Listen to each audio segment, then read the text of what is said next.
ಕಡಲೆ ಇರಲಿ, ಹಲಸಂದೆ ಬೀಜ, ಕಪ್ಪು ಕಡಲೆ ಅಥವಾ ಬಿಳಿ ಕಡಲೆ, ಎಲ್ಲವೂ ಸ್ವಾದಿಷ್ಟವಾಗುತ್ತೆ.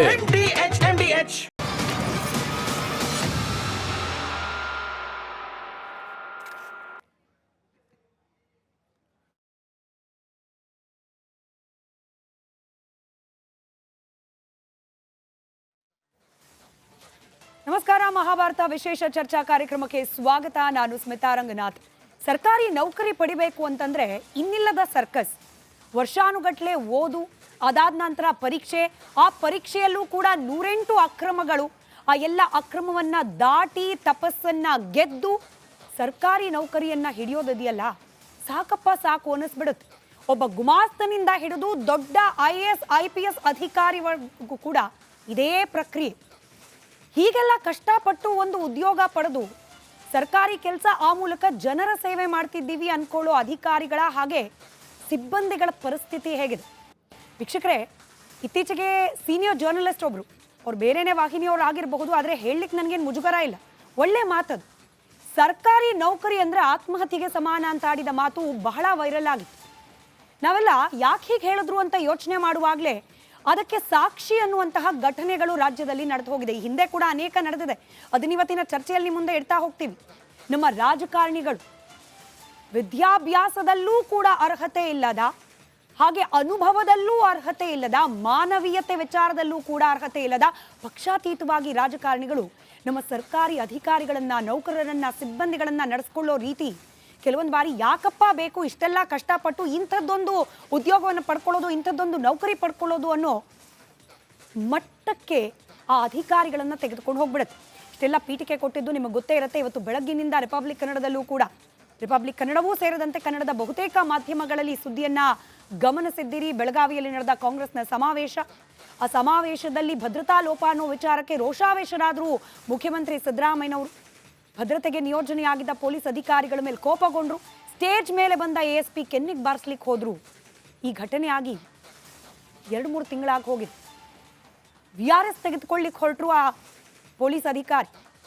ಕರೆದ್ರು, ಮನವೊಲಿಸಿದ್ರು, ವಾಪಸ್ ನೌಕರಿಗೆ ಹಾಜರಾಗ್ತೀನಿ ಅಂತ ಕೂಡ ಹೇಳಿದ್ರು. ಆದರೆ ಈ ಪ್ರಕರಣ ಇದು ಒಂದೇ ಅಲ್ವಲ್ಲ, ಅಥವಾ ಇವತ್ತಿಗೆ ನಿಂತು ಹೋಗೋದಿಲ್ವಲ್ಲ. ಹಾಗಾಗಿ ನಮ್ಮ ಸರ್ಕಾರಿ ಅಧಿಕಾರಿಗಳಿಗೆ, ಅದರಲ್ಲೂ ಪೊಲೀಸ್ ಇಲಾಖೆಯವರಿಗೆ ಸಿಗಬೇಕಾದ ಗೌರವ, ಕನಿಷ್ಠ ಗೌರವ, ಮರ್ಯಾದೆ ಸಿಗ್ತಾ ಇದೆಯಾ ಇಲ್ವಾ? ಅದನ್ನೊಂದು ಪರಾಮರ್ಶೆ ಮಾಡೋ ಪ್ರಯತ್ನವನ್ನ ಇವತ್ತಿನ ಡಿಬೇಟ್ನಲ್ಲಿ ಮಾಡ್ತಾ ಹೋಗೋಣ. ಬ್ರೇಕಿಂಗ್ ಅಪ್ಡೇಟ್ ಮೂಲಕ ಚರ್ಚೆಯನ್ನ ಪ್ರಾರಂಭ ಮಾಡ್ತಾ, ಬೆಳಗಾವಿಯ ಸಮಾವೇಶದಲ್ಲಿ ನಾನಾಗಲೇ ಹೇಳಿದಾಗೆ ರೋಷಾವೇಶ ಪ್ರದರ್ಶನ ಮಾಡಿದ್ರು ಮುಖ್ಯಮಂತ್ರಿಗಳು.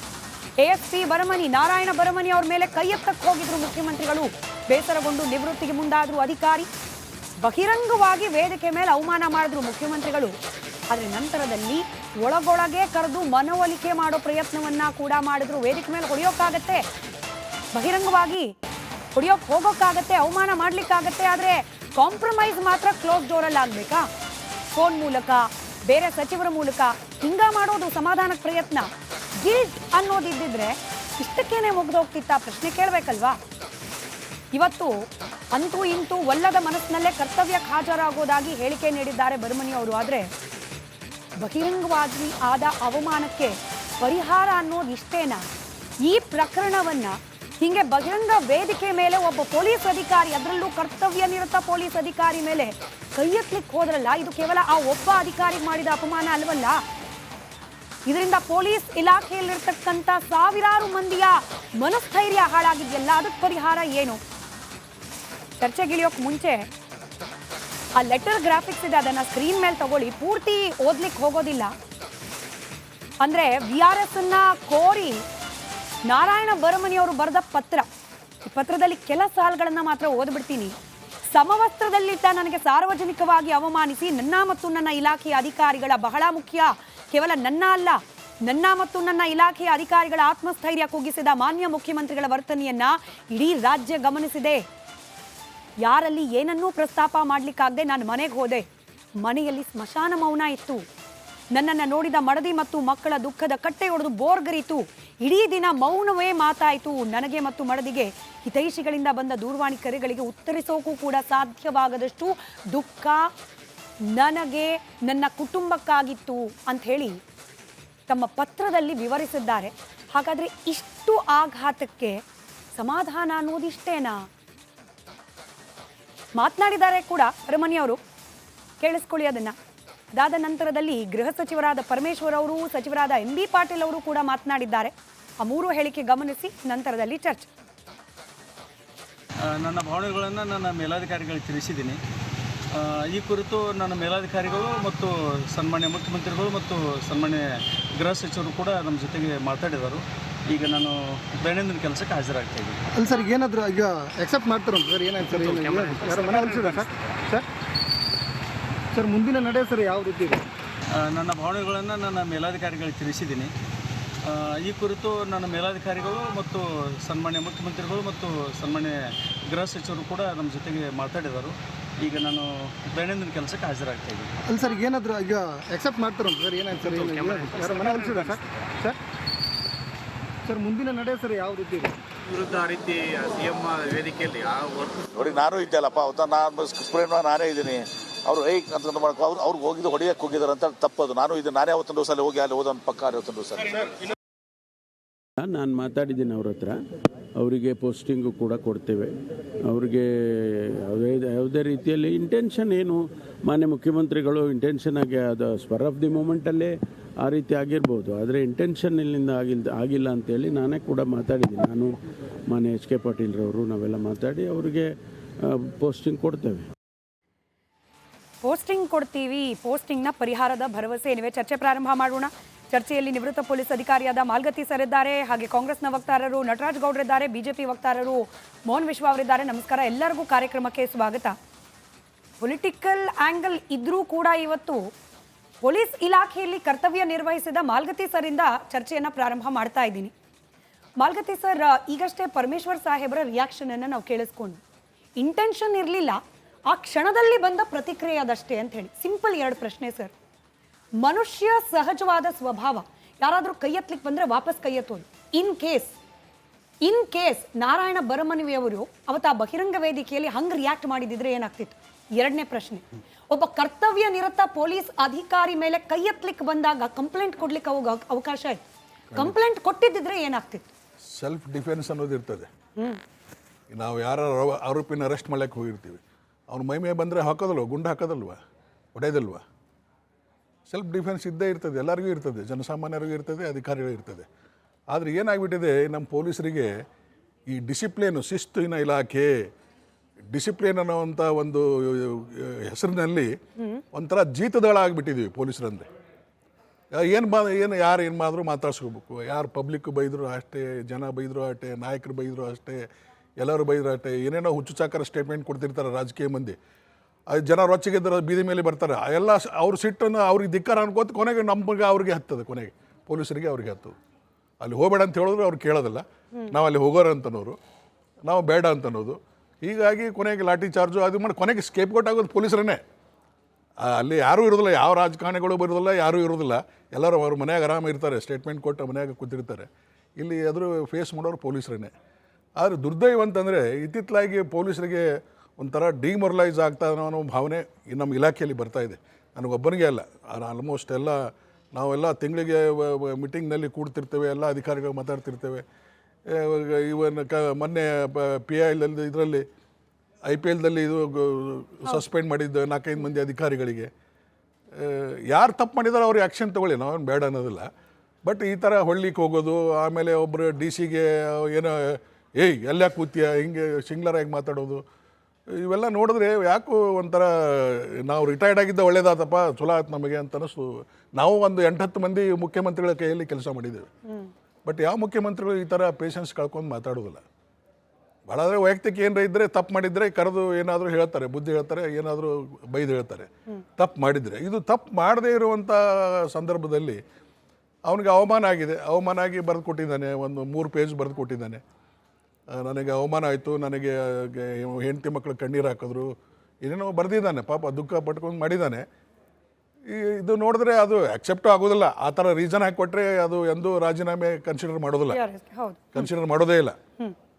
ಈಗೇನೋ 4-5 ಮಂದಿ ಮಂತ್ರಿಗಳು ಸ್ಪೆಸಿಫೈ ಮಾಡಿದ್ದಾರೆ, ಮಾಡಿ ಅವ್ರಿಗೆ ಹಂಗೆ ಮಾಡೋಕ್ಕೆ ಹೋಗ್ಬೇಡ ಹಾಗೀಗ ಅಂತೇಳಿ ಅವ್ರಿಗೆ ಕಂಪ್ಲೇಂಟ್ ಕೊಡೋದು ಬಿಡಿಸಿದ್ದಾರೆ. ಏನೋ ಒಳ್ಳೆ ಪೋಸ್ಟಿಂಗ್ ಕೊಡ್ತೀವಿ ಅದು ಇದು ಹೇಳಿದ್ದಾರೆ, ಅದು ಬೇರೆ ವಿಷಯ. ಇವರು ಆಳೋರ್ಗೇನೆ ಈ ಥರ ಮಾಡಬೇಕಾಗಿದ್ದರೆ ಒಂದು ಆ್ಯಕ್ಟ್ ಮಾಡಿಬಿಡಲಿಲ್ಲ. ಕರ್ನಾಟಕ ಪೊಲೀಸ್ ಆ್ಯಕ್ಟ್ ಅಂತ ಅವ್ರ ಕೈಯಾಗಲಿದೆ, ಅವ್ರು ಸ್ಟೇಟ್ ಗೌರ್ಮೆಂಟ್ ಮಾಡೋದಂಥ ಪೊಲೀಸ್ ಆ್ಯಕ್ಟು ಏನು ಬೈದರೂ ಬೈಸ್ಕೋಬೇಕು, ಅವ್ರ ಜೊತೆಗೆ ಅದು ಸರಿ ಸಮಾನ ಕೂಡಬಾರ್ದು, ಅವರು ಜೇಬಿನಲ್ಲಿ ಕೈ ಹಾಕೋ ಮಾತಾಡಬಾರ್ದು, ಅವೆಲ್ಲ ಒಂದು ಕಾನೂನು ಮಾಡಿಬಿಡಲಿ. ಈಗೆಲ್ಲ ಮಾಡೋದು ಕಾನೂನು ಬೈದ್ರೆ ಬೈಸೋಬೇಕು, ಹೊಡೆದ್ರೆ ಹೊಡೆಸೋಬೇಕು ಅನ್ನೋವಂಥ ಕಾನೂನು ಮಾಡಿದ್ರೆ ಯಾವ ಪ್ರಶ್ನೆನೇ ಬರೋದಿಲ್ಲ ಅಲ್ವಾ? ನಿಜ. ಕಾನೂನು ಮಾಡೋರು ಅವರೇ ಅಲ್ಲ, ಕಾನೂನು ಮಾಡುವಂಥ ಅಧಿಕಾರ ಅವ್ರಿಗಿದೆ. ನಿಜ. ಲೆಜಿಸ್ಲೇಚರ್ಗೆ ಎಲ್ಲರಿಗೂ ಇದೆ, ಪಾರ್ಲಿಮೆಂಟ್ ಮೆಂಬರ್ಸಿಗಿದೆ, ಎಲ್ಲರಿಗೂ ಇದೆ. ಆ ಥರ ಕಾನೂನು ಮಾಡಲಿ. ಮಾಡಿದ್ರೆ ನಾವು ಎಲ್ಲರೂ ಯಾವನು ಇಷ್ಟ ಇದ್ದವನು ಬರ್ತಾನೆ ಇಲಾಖೆಗೆ, ಬೇಡದವನು ಹೋಗ್ತಾನೆ. ನೋಡಿ, ಮನುಷ್ಯನಿಗೆ ಸ್ವಾಭಿಮಾನ ಅನ್ನೋದು ಭಾಳ ಮುಖ್ಯ. ಎಲ್ಲರಿಗೂ ಒಬ್ಬ ಅಟೆಂಡರ್ ಹಿಡ್ಕೊಂಡು ಚೀಫ್ ಸೆಕ್ರೆಟರಿವರೆಗೂ, ಕಾನ್ಸ್ಟೇಬಲ್ ಹಿಡ್ಕೊಂಡು DG-ವರೆಗೂ ಸ್ವಾಭಿಮಾನ ಅನ್ನೋದು ಎಲ್ಲರಿಗೂ ಇದ್ದೇ ಇರ್ತದೆ. ಸ್ವಾಭಿಮಾನಕ್ಕೆ ಯಾವಾಗ ಧಕ್ಕೆ ಬರ್ತದೆ ಅಂದರೆ ಈ ಥರ ಪರಿಸ್ಥಿತಿ ಆಗ್ತದೆ. ನಿಜ. ನಾನು ಪ್ರಶ್ನೆ ಕೇಳಿದ್ನಲ್ಲ ಸರ್, ಇನ್ ಕೇಸ್ ಅವರು ನೀವು ಹೇಳ್ದಂಗೆ ಸೆಲ್ಫ್ ಡಿಫೆನ್ಸ್ ಅಲ್ಲಿ ಕೈ ಎತ್ತಿದ್ರೆ ಏನಾಗ್ತಿತ್ತು? ನನ್ನ ಇಂಟೆನ್ಷನ್ ಮುಖ್ಯಮಂತ್ರಿಗಳಿಗೆ ಹೊಡಿಲಿ ಅಥವಾ ಕೈ ಎತ್ತಲಿ ಅನ್ನೋದಲ್ಲ ಸರ್, ಬಟ್ ಸಿಚುಯೇಷನ್ ಹೆಂಗ್ ಉಲ್ಟಾ ಇರ್ತಿತ್ತು ಅನ್ನೋದನ್ನ ಜಸ್ಟ್ ಅನಲೈಸ್ ಮಾಡೋಣ. ಕೈ ಎತ್ತಲಿಕ್ಕೆ ಹೋದ ಪೊಲೀಸ್ ಅಧಿಕಾರಿ ಅವ್ರ ಕೆರಿಯರ್ ಬರ್ಬಾದ್. ಮುಖ್ಯಮಂತ್ರಿಗಳ ಮೇಲೆ ಕೈ ಎತ್ತಲಿಕ್ಕೆ ಹೋದ್ರು, ತಾಳ್ಮೆ ಕಳೆದುಕೊಂಡ್ರು, ಪೊಲೀಸ್ ಆಗಿರ್ಲಿಕ್ಕೆ ನಾಲಾಯಕ್. ಹಿಂಗೆ ಅಲ್ವಾ ಸರ್ ವಿಶ್ಲೇಷಣೆ? ಅಂದ್ರೆ ಇಲ್ಲಿ ಒಬ್ಬ ಪೊಲೀಸ್ ಅಧಿಕಾರಿಯ ಮರ್ಯಾದೆ ಅಲ್ಲ, ಮುಖ್ಯಮಂತ್ರಿಗಳಾದವ್ರು ಅದು ಯಾರೇ ಆಗಿರ್ಲಿ ಸರ್, ಸಿದ್ದರಾಮಯ್ಯನವರು, ಹಿಂದಿದ್ ಯಡಿಯೂರಪ್ಪನವರು, ಮುಖ್ಯಮಂತ್ರಿಗಳಾಗಿದ್ದವ್ರ ಮರ್ಯಾದೆ ಮಾತ್ರ ಮರ್ಯಾದೆ, ಪೊಲೀಸ್ ಅಧಿಕಾರಿಯವರು ಮರ್ಯಾದೆ ಅಲ್ವಾ? ನಾನು ಒಂದು ಯಡಿಯೂರಪ್ಪರು CM ಇದ್ದಾಗೆ ನಾನು DCP ನಾರ್ತ್ ಈಸ್ಟ್ ಇದ್ದೆ. ಅಲ್ಲಿ ಜಕ್ಕೂರಲ್ಲಿ ನಮ್ಮಲ್ಲಿ ಅಲ್ಲಿ ಲ್ಯಾಂಡಿಂಗು ಟೇಕ್ ಆಫ್ ಆಗೋದು ಹೆಲಿಕಾಪ್ಟರ್. ಅವ್ರು ಯಾವಾಗಲೂ ಎಲ್ಲ CMಗಳು ಅಲ್ಲೇ ಬರ್ತಾರೆ, ಅಲ್ಲೇ ಇಲ್ಲಿ ಟೇಕ್ ಆಫ್ ಆಗ್ತದೆ, ಅಲ್ಲೇ ಲ್ಯಾಂಡಿಂಗ್ನೂ ಆಗ್ತದೆ. ನಾವು ಬೆಳಗ್ಗೆ 6 ಗಂಟೆಗೆ ಹೋದಾಗ ನಮ್ಮ ಇಂಟ IG ಅವರು ಬಂದರು. ಅವಾಗೆ ಇಂಟ IG ಅವರು ಬಂದು ಬೆಳಗ್ಗೆ ಬ್ರೀಫ್ ಮಾಡೋದಿರ್ತದೆ, ಸ್ಟೇಟ್ನಲ್ಲಿ ಏನಾಗಿದೆ, ಏನು ವಿಷಯಗಳನ್ನು ತಿಳಿಸೋದಿರ್ತದೆ. CM ಬಂದು ಅವರು ಬಂದು ತಿಳಿಸ್ತಾಯಿದ್ರು. ಅವ್ರ ಕಡೆ 2 ಫೋನ್ ಇದ್ದು, ಅವ್ರು ಮಾತಾಡುವಾಗ 2 ಫೋನ್ ರಿಂಗ್ ಆಗ್ತಾಯಿದ್ದು. ನಾನು ಆ ಫೋನ್ ಇಸ್ಕೊಳ್ಳೋಣ ಅಂತ ಅವ್ರ ಹಿಂದೆ ಹೋದೆ. ನಾನು ಅದು ರಿಂಗ್ ಆಗ್ತದೆ, ಡಿಸ್ಟರ್ಬ್ ಆಗ್ತದೆ ನೀವು ಮಾತಾಡಲಿಕ್ಕೆ, ಫೋನ್ ಕೊಡಿ ಸರ್ ಅಂತ ನಾನು ನಮ್ಮ ADG ಕಡೆಯಿಂದ ಇಸ್ಕೊಳ್ಳಿಕ್ಕೆ ಹೋದೆ. ಅವನು ಅದು ನೋಡಿ, ಏನು ರೀ ನಮ್ಮ ಮಾತು ಕೇಳಕ್ಕೆ ಬರ್ತೀರ ನೀವು, ಗೆಟ್ ಔಟ್ ಹಂಗಿಂಗಂತ ಜೋರು ಮಾಡಿಬಿಟ್ರು. ಆಮೇಲೆ ನನಗೆ ಭಾಳ ಬೇಜಾರಾಯ್ತು. ಆಮೇಲೆ ನಮ್ಮ ಸಾಹೇಬ್ರು ಹೇಳಿದ್ರು, ಇಲ್ಲ ಸರ್ ಹಾಗೇನಿಲ್ಲ, ಈಸ್ ವೆರಿ ಗುಡ್ ಆಫೀಸರ್, ಆ ಥರ ಏನು ಉದ್ದೇಶ ಇಲ್ಲ ಅವರಿಗೆ, ಫೋನ್ ಇಸ್ಕೊಳ್ಳಿಕ್ಕೆ ಬಂದಿದ್ದ ಅವನು, ಡಿಸ್ಟರ್ಬ್ ಆಗ್ತದಂತ. ಆಮೇಲೆ ಅವ್ರು ಬಂದು ನನಗೆ ಏನಪ್ಪ ಬೇಜಾರು ಮಾಡ್ಕೋಬೇಡ ಅಂತ ಮತ್ತೆ ಬೆನ್ನು ಚಪ್ಪರಿಸಿ ಹೋದರು. ದಟ್ ಈಸ್ ಕಾಲ್ಡ್ ಇದು. ನಮಗೆ ಬೇಜಾರಾಯ್ತು. ಆಮೇಲೆ ನಮ್ಮ ಬೆನ್ನು ಚಪ್ಪರಿಸೋದ ಮೇಲೆ ಮುಗೀತು ಎಲ್ಲ. ಆ ಥರ ಇವರು ಮಾಡ್ಬೋದಾಗಿತ್ತಲ್ಲ, ಕರ್ಸಿ ಏನೋ ಸಿಟ್ಟಿನಲ್ಲಿ ಮಾಡಿದ್ದೀನಪ್ಪ ಆಗಿದೆ, ಉಳಿದ ಮಂತ್ರಿಗಳ ಕಡೆಯಿಂದ ಹೇಳಿಸೋದೇನೋ ಅವಶ್ಯಕತೆ ಇದೆ, ಅವರೇ ಮಾಡಬಹುದಾಗಿತ್ತು. ಸಿಂಪಲ್. ಅದೇ ಪ್ರಶ್ನೆ ನಟರಾಜ್ ಗೌಡ್ರಿಗೆ ನಾನು ಮತ್ತೆ ಪ್ರಶ್ನೆ ಕೇಳೋಕೆ ಹೋಗಲ್ಲ. ಆಯ್ತು, ಅವತ್ತು ಕೋಪಾನೋ ತಾಪಾನೋ ಮತ್ತೊಂದೋ ಮಗದೊಂದೋ ಆಗೋಯ್ತು. ಮತ್ತೆ ಇನ್ನೊಂದೇನಿದೆ ಮೇಡಮ್, ಅಲ್ಲಿ 2-3 SP-ಗಳಿದ್ದಾರೆ ಡ್ಯೂಟಿಗೆ. ಒಂದು ಇವನು ಡ್ಯೂಟಿ ಇರೋದು ಬರೀ ಸ್ಟೇಜಿಗೆ ಮಾತ್ರ ಇನ್ಚಾರ್ಜ್. ಅಲ್ಲಿ ಗಲಾಟೆ ಮಾಡುವಂತ ಅಲ್ಲಿ ಇನ್ಚಾರ್ಜ್ SP ಅಲ್ಲಿ ಬೇರೆ, ಪಬ್ಲಿಕ್ ಮ್ಯಾನೇಜ್ ಮಾಡೋದು, ಕಂಟ್ರೋಲ್ ಮಾಡೋದು ಅಲ್ಲಿ ಬೇರೆ. ಅಲ್ಲಿ ಇಂಟೆಲಿಜೆನ್ಸ್ ಅವರು ಇರ್ತಾರೆ, ಎಲ್ಲಾರ್ದು ಪಾರ್ಟ್ ಬರ್ತದೆ. ಅಲ್ಲಿ ಇಂಟೆಲಿಜೆನ್ಸ್ ಮಾಹಿತಿ ತಗೊಂಡು ಅವ್ರನ್ನ ಪ್ರಿವೆಂಟಿವ್ ಅರೆಸ್ಟ್ ಮಾಡಬಹುದಾಗಿತ್ತು. ಅಲ್ಲಿಗೆ 2 ಪ್ರಶ್ನೆ ನಟರಾಜ್ ಗೌಡ್ರೆ. ಇಷ್ಟೊಂದು ಕೋಪ ಮಾಡಿಕೊಂಡು ಕೈ ಎತ್ತುವಂಥದ್ದು ಏನಾಗಿತ್ತು ಅವತ್ತು ಅಂತ ಹೇಳಿ, ಅಂತ ಲೋಪ ಪರ್ಟಿಕ್ಯುಲರ್ಲಿ ಈ ಪೊಲೀಸ್ ಅಧಿಕಾರಿಯಿಂದ ಏನಾಗಿತ್ತು ಅನ್ನೋದು. ಎರಡನೇದು, 2ಕ್ಕೂ ಉತ್ತರ ಕೊಟ್ಬಿಡಿ. ಆಗಿದ್ದಾಗೋಯ್ತು, ಕರೆಸಿ ಒಂದು ಸಮಾಧಾನವಾಗಿ ಆಯ್ತಪ್ಪ ತಪ್ಪಾಯ್ತು ಅಂತ ಕೇಳಿದ್ರೆ ಮುಖ್ಯಮಂತ್ರಿಗಳು ಚಿಕ್ಕವರಾಗ್ತಿರ್ಲಿಲ್ಲ, ಅದು ಬಹಳ ದೊಡ್ಡವರಾಗಿರ್ತಿದ್ರು. ಅಷ್ಟು ಮಾಡ್ಲಿಕ್ಕೆ ಸಾಧ್ಯ ಇಲ್ಲ. ಈಗ ನೋಡಿ, ಇದನ್ನ ಅತ್ಯಂತ ವೈಭವೀಕರಿಸಿ ನಾಟಕೀಯ ಮಾಡಿ ಬಿತ್ತರಿಸ್ತಾ ಇರ್ತಕ್ಕಂಥದ್ದು ಗಮನಕ್ಕೆ ಬರ್ತಾ ಇದೆ. ಮಾಧ್ಯಮದವರು ಇದನ್ನ ನಾಟಕೀಯವಾಗಿ ಇಲ್ಲಿ ಅದ್ರೇನು ತಪ್ಪಿಲ್ಲ. ಅದು ಯಾಕಂದ್ರೆ ಸುದ್ದಿಗಳು ಅರ್ಥ ಬರ್ತವೆ. ಮುಗಿದ ಇಲ್ಲ ಕೇಳಿ, ಅವತ್ತಿನ ವಿಷಯ ಏನಾಯ್ತು ಅಂತ ನೀವು ಹೇಳಿದ್ರಿ. ಕೆಲವು BJPಯ ಕಿಡಿಗೇಡಿಗಳು ಆ ಸಭೆಗೆ ಯಾವುದು ಸಂವಿಧಾನ ರಕ್ಷಿಸಿ ದೇಶ ರಕ್ಷಿಸಿ ಕಾರ್ಯಕ್ರಮಕ್ಕೆ ನುಗ್ಗಿ ಸಂವಿಧಾನ ವಿರೋಧವಾದ ಘೋಷಣೆ ಕೂಗಿ, ಮುಖ್ಯಮಂತ್ರಿಗಳ ವಿರೋಧವಾದ ಘೋಷಣೆ ಕೂಗಿ, ಮುಖ್ಯಮಂತ್ರಿಗಳನ್ನ ಪಾಕಿಸ್ತಾನಕ್ಕೆ ಹೋಗುವಂತ ಘೋಷಣೆ ಕೂಗೋದಿದೆಯಲ್ಲ, ಡೆಮೋಕ್ರಸಿ ಪ್ರಜಾಪ್ರಭುತ್ವ ವ್ಯವಸ್ಥೆ, ಅವಕಾಶ ಇದೆ. ಅದು ಅಲ್ಲಿ ಆ ಕಾರ್ಯಕ್ರಮದಲ್ಲ, ಆ ಕಾರ್ಯಕ್ರಮಕ್ಕೆ ಕಾರ್ಯಕ್ರಮ ಆ ತರ ಸರ್ಕಾರದ ಪ್ರತಿನಿಧಿಗಳಿದ್ದ ಕಾರ್ಯಕ್ರಮ ಆದ್ರೂ ಅವ್ರ ವಿರುದ್ಧ ಧಿಕ್ಕಾರ ಕೂಗೋಂಗಿಲ್ಲ. ಇಲ್ಲ, ಆ ತರ ಬರೋಂಗಿಲ್ಲ. ಅದು ಅವತ್ತು ಪೊಲೀಸ್ ವೈಫಲ್ಯ ಇತ್ತು, ಪೊಲೀಸ್ ವೈಫಲ್ಯ ಇದ್ದು ಅದನ್ನ ಒಂದು ತನಿಖೆ ಮಾಡಿ ಅದು ಕ್ರಮ ತಗೊಳ್ಬಹುದು. ಅದ್ರೊಳಗಿಂದ ಇದಿಲ್ಲ. ಪೊಲೀಸ್ ಯಾರು SP ಇದ್ರು ಅಲ್ಲಿ ಯಾರಿದ್ರು ಅವ್ರು ನೋಡಪ್ಪ ಹೆಂಗೆ ನೀನು ಬಂದರು, ಪ್ರಿವೆಂಟಿವ್ ಆಗಿ ಯಾಕೆ ನಿನಗೆ ಮಾಹಿತಿ ಇರಲಿಲ್ವಾ, ಗುಪ್ತಚರ ಮಾಹಿತಿ ಇರಲಿಲ್ವಾ, ಯಾಕೆ ಅರೆಸ್ಟ್ ಮಾಡಲಿಲ್ಲ, ಹೆಂಗೆ ಒಳಗೆ ನುಗ್ಲಿಕ್ಕೆ ಬಿಟ್ರಿ, ಹೆಂಗೆ ಕಪ್ಪು ಬಾಟ ತೋರಿಸಿ ಸಂವಿಧಾನ ವಿರೋಧ ಘೋಷಣೆಗಳು ಹೆಂಗೆ ಹೋಗಿಬಿಟ್ರಿ, ಅವೆಲ್ಲ ಇದ್ದೇ ಇರ್ತವೆ. ತನಿಖೆ ಮಾಡ್ಬೋದಾಗಿತ್ತು, ಆಮೇಲೆ ಅವ್ರನ್ನ ಕ್ರಮ ತಗೋಬೋದಿತ್ತು. ಆ ಥರ ಕ್ರಮ ಮಾಡಲಿಲ್ಲ. ಅವತ್ತು SP-ಗಳನ್ನ ಯಾರನ್ನೂ ಸಸ್ಪೆಂಡ್ ಮಾಡಲಿಲ್ಲ, ಯಾರನ್ನೂ ಹೊಣೆಗಾರಿಕೆ ಮಾಡಲಿಲ್ಲ. ಆದರೆ ಮುಖ್ಯಮಂತ್ರಿಗಳ ಅವತ್ತು ಕೋಪ ಬಂದಿದ್ದು ನಿಜ. ಅವತ್ತು ಕೋಪ ಬಂದಾಗ ಅವರು ಏನಪ್ಪ ಅದನ್ನು ಕಂಟ್ರೋಲ್ ಮಾಡೋಕ್ಕಾಗಲ್ವಾ, ಬಾರ ಇಲ್ಲಿ ಅಂತೇಳಿ ಕೂಗಿದ್ದು ನಿಜ. ಅದು ಬಿಟ್ಟರೆ ಅವ್ರು ಹೊಡಿತಿದ್ರು, ಅವ್ರಿಗೆ ಏಟ್ ಬಿದ್ದೇ ಬಿಡ್ತಿತ್ತು, ಅವೆಲ್ಲ ಸುಳ್ಳು. ಆಯ್ತಾ? ಅವರು ನೋಡಿ ಅವತ್ತು ಕೋಪದಲ್ಲಿ ಅವರು ಪ್ರತಿಕ್ರಿಯೆ ಕೊಟ್ಟಿದ್ದಾರೆ. ಇವಾಗ ಪೊಲೀಸ್ ಅಧಿಕಾರಿ ಸುಳ್ಳು ಹೇಳ್ತಿದ್ದಾರೆ ನಿಮ್ ಪ್ರಕಾರ. ನಾನು ಅವ್ರ ಬಗ್ಗೆ ಸುಳ್ಳು ಹೇಳ್ತಿದ್ದಾರೆ. ವೀಕ್ಷಕರು ನೋಡ್ತಾ ಇರೋ ದೃಶ್ಯ ಕೂಡ ಸುಳ್ಳು, ಕೇಳಿ, ಮಾಧ್ಯಮಗಳು ಹೇಳ್ತಿರೋದು ಕೂಡ ಸುಳ್ಳು, ಕಾಂಗ್ರೆಸ್ ಪಕ್ಷದವ್ರು ಹೇಳೋದು ಮಾತ್ರ ನಿಜ. ಈಗ ಸ್ಮಿತಾ ಅವರೇ, ಆಯ್ತು, ನೀವು ಲೆಕ್ಕ ಹಾಕಬಹುದು. ಈಗ ಅವ್ರ ಕೈ ನೀವು ಅವ್ರ ಕಪಾಳದವರೆಗೂ ಹೋಯ್ತಾ ಅಥವಾ ಅವ್ರು ಅಲ್ಲಿ ಹಿಂದೆ ಹೋದ್ರ? ಇಲ್ಲ, ಬೇಕಾಗಿಲ್ಲ. ಇಲ್ಲ, ಕೇಳಿ. ಈಗ ಅವ್ರ ಕೋಪದಲ್ಲಿ ಅಂದಿದ್ದಾರೆ ಏನಂತ, ಬಾರೆ ಇಲ್ಲಿ ಯಾರಲ್ಲಿ ಸಮಸ್ಯೆ ಆಗ್ತಾ ಇರೋದೇನೋ ಅದನ್ನು ಸರಿಯಾಗಿ ಮಾಡೋಕ್ಕಾಗ್ತಾ ಇಲ್ಲೋ ನಿಮಗೆ ಅಂತೇಳಿ ಹೇಳಿದ್ದಾರೆ. ಇದನ್ನು ಯಾವ ರೀತಿಯಾಗಿ ಬಿಂಬಿಸ್ತಾ ಇದ್ದಾರೆ ಅಂದರೆ ಏನೋ ತಪ್ಪಾಗಿದೆ, ಅಪರಾಧ ಆಗಿದೆ ಅಂತ. ಅಲ್ಲ ರೀ, ಆರ್ ಅಶೋಕ್ ಜನವರಿನಲ್ಲಿ ಒಬ್ಬ ಡಿಸಿಪಿಗೆ ಚಪ್ಪಲಿ ಹೊಡಿತೀನಿ ಅಂದ್ರು. ಆರ್ ಅಶೋಕ್ ಅವರು ಚಪ್ಪಲಿ ಹೊಡಿತೀನಿ ಅಂದ್ರು ಡಿಸಿಪಿಗೆ. ಆಮೇಲೆ ಮಾಜಿ ಕರೆಕ್ಟ್ ಮಾಡಿ ಹೇಳ್ತೀನಿ, ಒಬ್ರು ಒಬ್ರು ಗೃಹ ಸಚಿವರಿದ್ರು, ಪೊಲೀಸರು ಎಂಜಿಲು ಲಂಚ ತಿನ್ನ ನಾಯಿಗಳಂದ್ರು. ಕನೆಕ್ಟ್ ಮಾಡ್ತೀನಿ. ಪೊಲೀಸರು ಎಂಜಿಲು ತಿನ್ನೋ ನಾಯಿಗಳು ಅಂದ್ರು, ಲಂಚ ತಿನ್ನೋ ನಾಯಿಗಳು ಅಂದ್ರು. ಅವತ್ತಾಗಿದ್ದು ನಿಜವಾಗ್ಲು ಪೊಲೀಸ್ ಇಲಾಖೆಗೆ 2019-23 ಇತ್ತಲ್ಲ ಸರ್ಕಾರ, ಪೊಲೀಸ್ ಇಲಾಖೆಗೆ ಅವಮಾನ ಮಾಡಿ ಅವ್ರನ್ನ ಕೆಟ್ಟದಾಗಿ ನಡ್ಸ್ಕೊಂಡ ಸರ್ಕಾರ. ನೋಡಿ, ಮನೆ ಸಿದ್ದರಾಮಯ್ಯನವರು ಕಲ್ಯಾಣ ಯೋಜನೆಗಳ ಮುಖಾಂತರ ಪೊಲೀಸರ ಸಬಲೀಕರಣ ಆಗಬೇಕು, ಅವ್ರ ಆತ್ಮವಿಶ್ವಾಸದಲ್ಲಿ ಕೆಲಸ ಮಾಡಬೇಕು, ಸ್ವಾಭಿಮಾನದಲ್ಲಿ ಕೆಲಸ ಮಾಡಬೇಕು ಅಂತೇಳಿ ಅವ್ರನ್ನ ಬಲಪಡಿಸ್ತಾ ಇರ್ತಕ್ಕಂಥದ್ದು ಮನೆ ಸಿದ್ದರಾಮಯ್ಯ ಸರ್ಕಾರ ಮಾತ್ರ. ಸಿದ್ದರಾಮಯ್ಯನವ್ರಿಗೆ ಎಲ್ಲ ಪೊಲೀಸ್ ಅಧಿಕಾರಿಗಳ ಮೇಲೆ, ಪೊಲೀಸ್ ಇಲಾಖೆಯ ಮೇಲೆ ಒಳ್ಳೆಯ ಗೌರವ ಇದೆ, ನಂಬಿಕೆ ಇದೆ, ವಿಶ್ವಾಸ ಇದೆ. ಅದು ಬಿಟ್ಟು ಕೆಲವು ಬಿಂಬಿಸೋದಿದೆಯಲ್ಲ, ಅವತ್ತು ಕೋಪ ಆಗಿದ್ದು ನಿಜ, ಆದ್ರೆ ಅದನ್ನ ಇಷ್ಟು ದೊಡ್ಡ ಮಟ್ಟಕ್ಕೆ ಬಿಂಬಿಸುವಂತದೆಯಲ್ಲ, ಅದು ನಿಜವಾಗ್ಲೂ ವೀಕ್ಷಕರು ಡಿಸೈಡ್ ಮಾಡ್ಲಿ ಇಲ್ಲಿ ನಾವು ಬಿಂಬಿಸ್ತಿದ್ದೀವ ಅಥವಾ ನಟರಾಜ್ ಗೌಡ್ರು ಸುಳ್ಳು ಹೇಳ್ತಿದ್ದಾರೆ. ಅದು ಮುಗ್ದೋಗಿರೋ ಕತೆ ಇದು. ಆದ್ರೆ ಮುಗ್ದೋಗಿದ್ದಾರೆ ಪಾಪ, ಅವರು ಎಎಸ್ಪಿ ಕೆಲಸಕ್ಕೂ ಜಾಯ್ನ್ ಆಗಿದ್ದಾರೆ ಆರಾಮಾಗಿ. ನಟರಾಜ್ ಗೌಡ್ರೆ ಹೇಳ್ದಂಗೆ ಸಸ್ಪೆಂಡ್ ಮಾಡ್ಲಿಕ್ಕೆ ಅವಕಾಶ ಇದ್ದಿದ್ರೆ ಸಸ್ಪೆಂಡ್ ಮಾಡಬೇಕಾಗಿತ್ತು. ಯಾರು ಸ್ಟಾಪ್ ಮಾಡಿದ್ದು? ಅವಕಾಶ ಕೊಡ್ತಿದ್ದಾರೆ, ಸಬಲೀಕರಣ ಮಾಡ್ತಿದ್ದಾರೆ, ಹಾಗಂದ ಮಾತ್ರಕ್ಕೆ ಮಾಡ್ದಂಗೆ ಅವಮಾನ ಮಾಡಿಸ್ಕೊಳ್ಬೇಕಾ? ಮರ್ಯಾದೆ ತೆಗೆದಂಗೆ ತೆಗೆಸ್ಕೊಳ್ಬೇಕಾ? ಒಂದ್ ಕಡೆ ಸೌಲಭ್ಯ ಕೊಡೋದು, ಇನ್ನೊಂದ್ ಕಡೆ ಮರ್ಯಾದೆ ತೆಗೆಯೋದು, ಇದ್ಯಾವ ಲೆಕ್ಕ?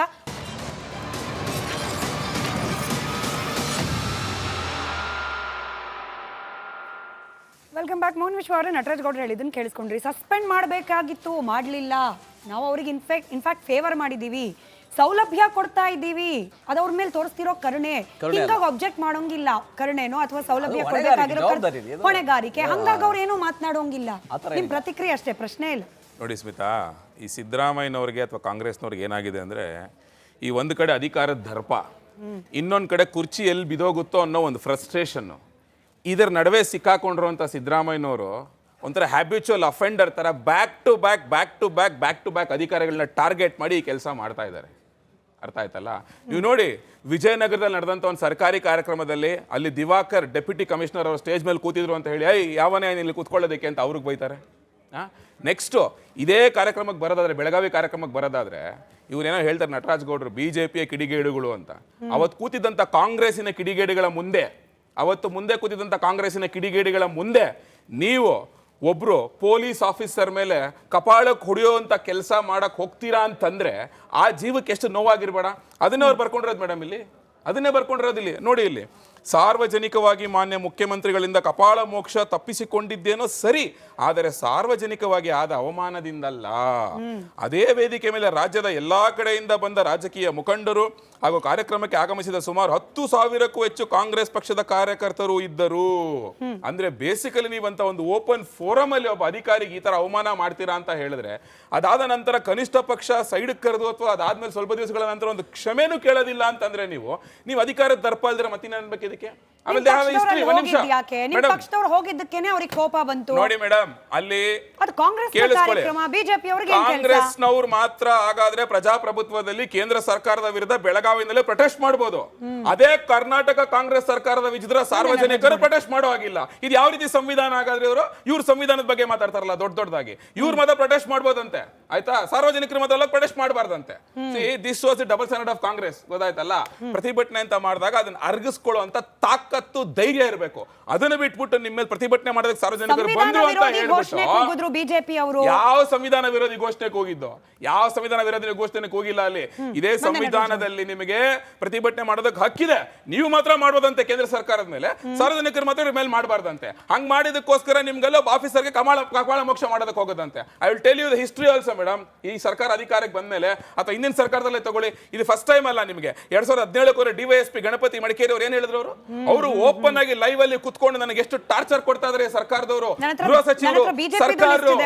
ನಾನು ಉತ್ತರ ಕೊಡ್ತೀನಿ ಅದಕ್ಕೆ. ನಾನು ಹೇಳಿದ್ನಲ್ಲ, ಅವತ್ತು ನಮಗೆ ಯಾವ ರೀತಿಯಾದಂತ ಒಂದು ಟಾರ್ಚರ್ ಕೊಡ್ತಾ ಇದ್ರು ಅಂತ ಹೇಳಿ ಗಣಪತಿ ಅವರು ಓಪನ್ ಆಗಿ ಲೈವ್ ಮಾಡಿ ಸೂಸೈಡ್ ಮಾಡ್ಕೊಂಡ್ರು ಮೇಡಮ್. ಅವತ್ತು ಅಷ್ಟೇ ಈ ಸರ್ಕಾರ, ಈ ದರ್ಪಗೆಟ್ಟ ಅಂತ ಮುಖ್ಯಮಂತ್ರಿಗಳು ಅವತ್ತು ಒಂದು ಕ್ಷಮೆ ಕೇಳೋದಾಗ್ಬೋದು ಅಥವಾ ಅವರನ್ನ ಕರೆದು ನಿಮ್ಮ ಹತ್ರ ಮಾತಾಡುವಂತ ಕೆಲಸ ಮಾಡ್ಲಿಲ್ಲ. ಲಿಟ್ರಲಿ ಇವತ್ತು ಕೂತ್ಕೊಂಡು ಏನೇನೋ ಮಾತಾಡ್ತಾರೆ. ತಿರ್ಗಾ ಸರ್ ಹೇಳ್ತಾ ಇದ್ರು ಆಗ್ಲೇ, ಇನ್ಫ್ಯಾಕ್ಟ್ ನಿಮ್ಗೆ ಯಾವುದು RCB ಕಾಲ್ ತುಳಿತ ಪ್ರಕರಣದ ಕೇಸ್ನಲ್ಲೂ ಅಷ್ಟೇ, ಅಲ್ಲಿ ಯಾರನ್ನ ಸ್ಕೇಪ್ ಗೋಟ್ ಮಾಡಿದ್ ನೀವು? ಕಮಿಷನರ್ ದಯಾನಂದ್ ಅವ್ರನ್ನ ಹಿಸ್ಟ್ರಿನಲ್ಲಿ for the first time sitting commissioner ಬೆಂಗಳೂರನ್ನ ನೀವು ಸಸ್ಪೆಂಡ್ ಮಾಡಿದ್ರಿ. ಈಗ DCP ವಿಕಾಸ್ ಅವ್ರನ್ನ ಸಸ್ಪೆಂಡ್ ಮಾಡಿದ್ರಿ. ಕಬ್ಬನ್ ಪಾರ್ಕ್ ಇನ್ಸ್ಪೆಕ್ಟರ್ನ ಸಸ್ಪೆಂಡ್ ಮಾಡಿದ್ರಿ ನೀವು. ಅಲ್ಟಿಮೇಟ್ಲಿ ನೀವು ಮಾಡುವಂತ ಒಂದು ಅಚಾತುರ್ಯಕ್ಕೆ, ನಿಮ್ಮ ಅಧಿಕಾರದ ದರ್ಪ ದುರಹಂಕಾರಕ್ಕೆ ನೀವು ಅಧಿಕಾರಿಗಳ ಮೇಲೆ ನೀವು ಈ ಮಟ್ಟದ ಒಂದು ಹೇಳ್ತಾರೆ ಒಂದು ಕನಿಷ್ಠ ಸೌಜನ್ಯ ಇಲ್ದಂಗೆ ನಡ್ಕೊಳ್ತಾ ಇದ್ರಲ್ಲ, ನಡ್ಕೊಂಡು ಅದನ್ನ ನೀವು ನಾನು ಮಾಡಿದ ಸರಿ ಅಂತ ಹೇಳಿ ಸಮರ್ಥನೆ ಮಾಡ್ಕೊಳ್ತೀರಾ ಅಂತ ಹೇಳಿದ್ರೆ ಇದು ಲಜ್ಜಾಗೆಟ್ಟ ಸರ್ಕಾರ. ಪ್ರೊಟೆಸ್ಟ್ ಮಾಡೋ ಅಧಿಕಾರ ಇದೆ, ಆದ್ರೆ ಒಂದು ಕಾರ್ಯಕ್ರಮ ಆಗ್ತಾ ಇರ್ಬೇಕಾದ್ರೆ, ಕಾರ್ಯಕ್ರಮ ಸಾವಿರಾರು ಜನ ಸೇರಿದ್ದಾರೆ, ಅಷ್ಟು ಪೊಲೀಸ್ ಸೆಕ್ಯೂರಿಟಿ ಇದೆ, ಆದಾಗ್ಯೂ ಕೂಡ ನೀವು ನುಗ್ಗಿ, ಕಿಡಿಗೇಡಿಗಳು ನುಗ್ಗಿ ಅಲ್ಲಿ ಕಪ್ಪು ಬಾಟದ ಯಾವತ್ತೂ ಮಾಡೇ ಇಲ್ಲ, ಎಲ್ಲೂ ಮಾಡಿಲ್ಲ. ಅದು ಒಬ್ಬ ಮುಖ್ಯಮಂತ್ರಿಯ ಕಾರ್ಯಕ್ರಮದಲ್ಲಿ ನುಗ್ತಾರೆ ಅಂದ್ರೆ ಇನ್ನು ಯಾವ ರೀತಿಯಾಗಿ ಸಾಮಾನ್ಯ ಜನಗಳಿಗೆ ಯಾವ ರೀತಿಯಾಗಿ? ಆಯ್ತು ನಟರಾಜ್ ಗೌಡ್ರೆ, ಬಿಜೆಪಿ ಮಾಡಿದ್ದು ಈ ಮೊಮೆಂಟ್ ಅಲ್ಲಿ ತಪ್ಪು ಅಂತಾನೆ ಅನ್ಕೊಳ್ಳೋಣ.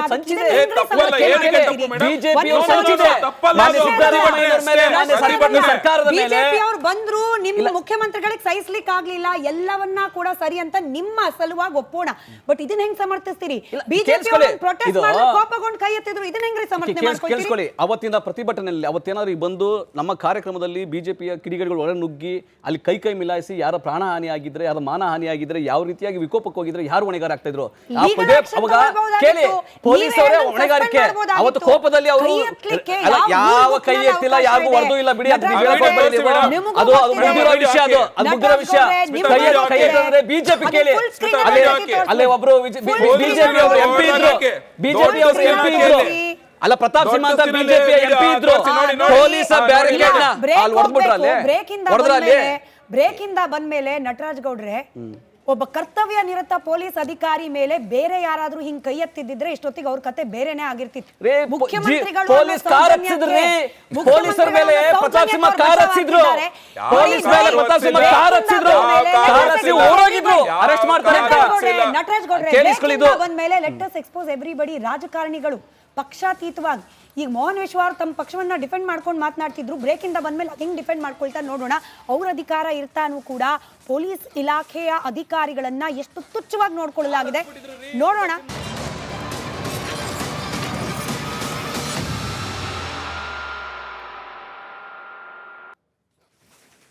Welcome back. ಆ ಪಕ್ಷ ಈ ಪಕ್ಷದ ಸರ್ಕಾರ ಅಂತಲ್ಲ, ಯಾವ ಪಕ್ಷದ ಸರ್ಕಾರ ಬಂದರೂ ಕೂಡ ಅಧಿಕಾರಿಗಳನ್ನ, ಅದರಲ್ಲೂ ಪೊಲೀಸ್ ಇಲಾಖೆ ಅಧಿಕಾರಿಗಳನ್ನ ಎಷ್ಟು ಹೀನಾಯವಾಗಿ ನಡೆಸ್ಕೊಂಡಿದ್ದಾರೆ ಅನ್ನೋದಕ್ಕೆ ಕ್ವಿಕ್ ಆಗಿ ಒಂದಷ್ಟು ಉದಾಹರಣೆಗಳನ್ನ ಕೊಡ್ತಾ ಹೋಗ್ತೀವಿ.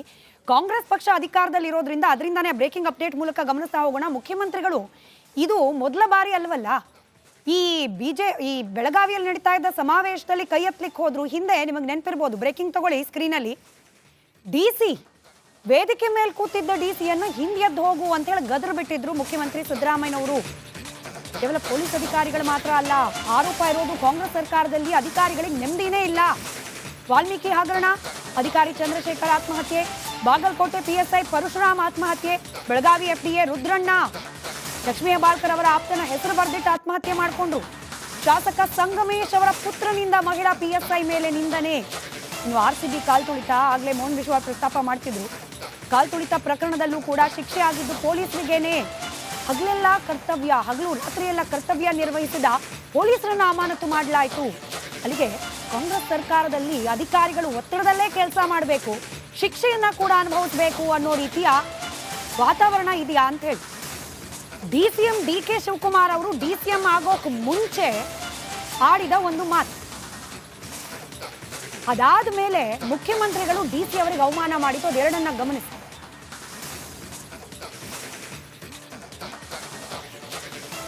DG ನಾಲಾಯಕ್ DG ಇದಾನಲ್ಲ, ನಾಲಾಯಕ್ ಅವನು. ನಾನೇನೋ ಭಾಳ ಗೌರವ ಅಂತ ತಿಳ್ಕೊಂಡಿದ್ದೆ ಪ್ರವೀಣ್ ಸೂದ್ಗೆ. ಕೂಡಲೇ ಮೇಲೆ ಕೇಸ್ ಹಾಕಿ ರಿಜಿಸ್ಟರ್ ಮಾಡಿ ಅರೆಸ್ಟ್ ಮಾಡಬೇಕಾಯಿತು ಅಂತ ಪ್ರಚೋದನೆ ಹೇಳಿಕೆ ಮಾಡಿ ಎಲೆಕ್ಷನ್ ಕಮಿಷನ್ ಅವರು ಕೂಡ ಕೂಡಲೇ ಅವ್ರನ್ನ ಶಿಫ್ಟ್ ಮಾಡಬೇಕು. 3 ವರ್ಷ ಆಗಿದೆ, ಇನ್ನೂ ಎಷ್ಟು ದಿನ ಇಟ್ಕೊಂಡು ಕೂದಿದ್ರೆ ಎಲ್ಲ ನಮ್ಮ ಕಾಂಗ್ರೆಸ್ ಅವ್ರ ಮೇಲೆ ನಮ್ಮ ಮೇಲೆಲ್ಲ ಕೇಸ್ಗಳೆಲ್ಲ ಹಾಕ್ಬಿಟ್ಟು ನಾವೇನಾದ್ರು ಹೋರಾಟ ಮಾಡಿದ್ರೆ ಒಂದು 25 ಕೇಸ್ ಹಾಕಿದ್ದಾರೆ ನಮ್ಮ ಮೇಲೇ. ಅವ್ರ ಮೇಲೆ ಒಂದು ಕೇಸ್ ಹಾಕೋಕ್ಕಾಗಿಲ್ಲ. ಇದನ್ನು ನಮ್ಮ ಸರ್ಕಾರ ಬರಲಿ, we will take action even against him also. All the police officers who have protected this government, ಯಾರು ಅನ್ಎಥಿಕಲ್ ಆಗಿ ಈ ಬರೀ BJP ಅವ್ರು ಹೇಳ್ದಂಗೆ ಕೇಳ್ಕೊಂಡಿದ್ದಾರೆ, ಅವ್ರ ಮೇಲೆಲ್ಲ ನಾವು ಏನು ಕ್ರಮ ಕೈಗೊಳ್ಬೇಕೋ ನಾವು ಮಾಡ್ತೀವಿ, ನಮ್ಗೆ ಗೊತ್ತಿದೆ ಅದು.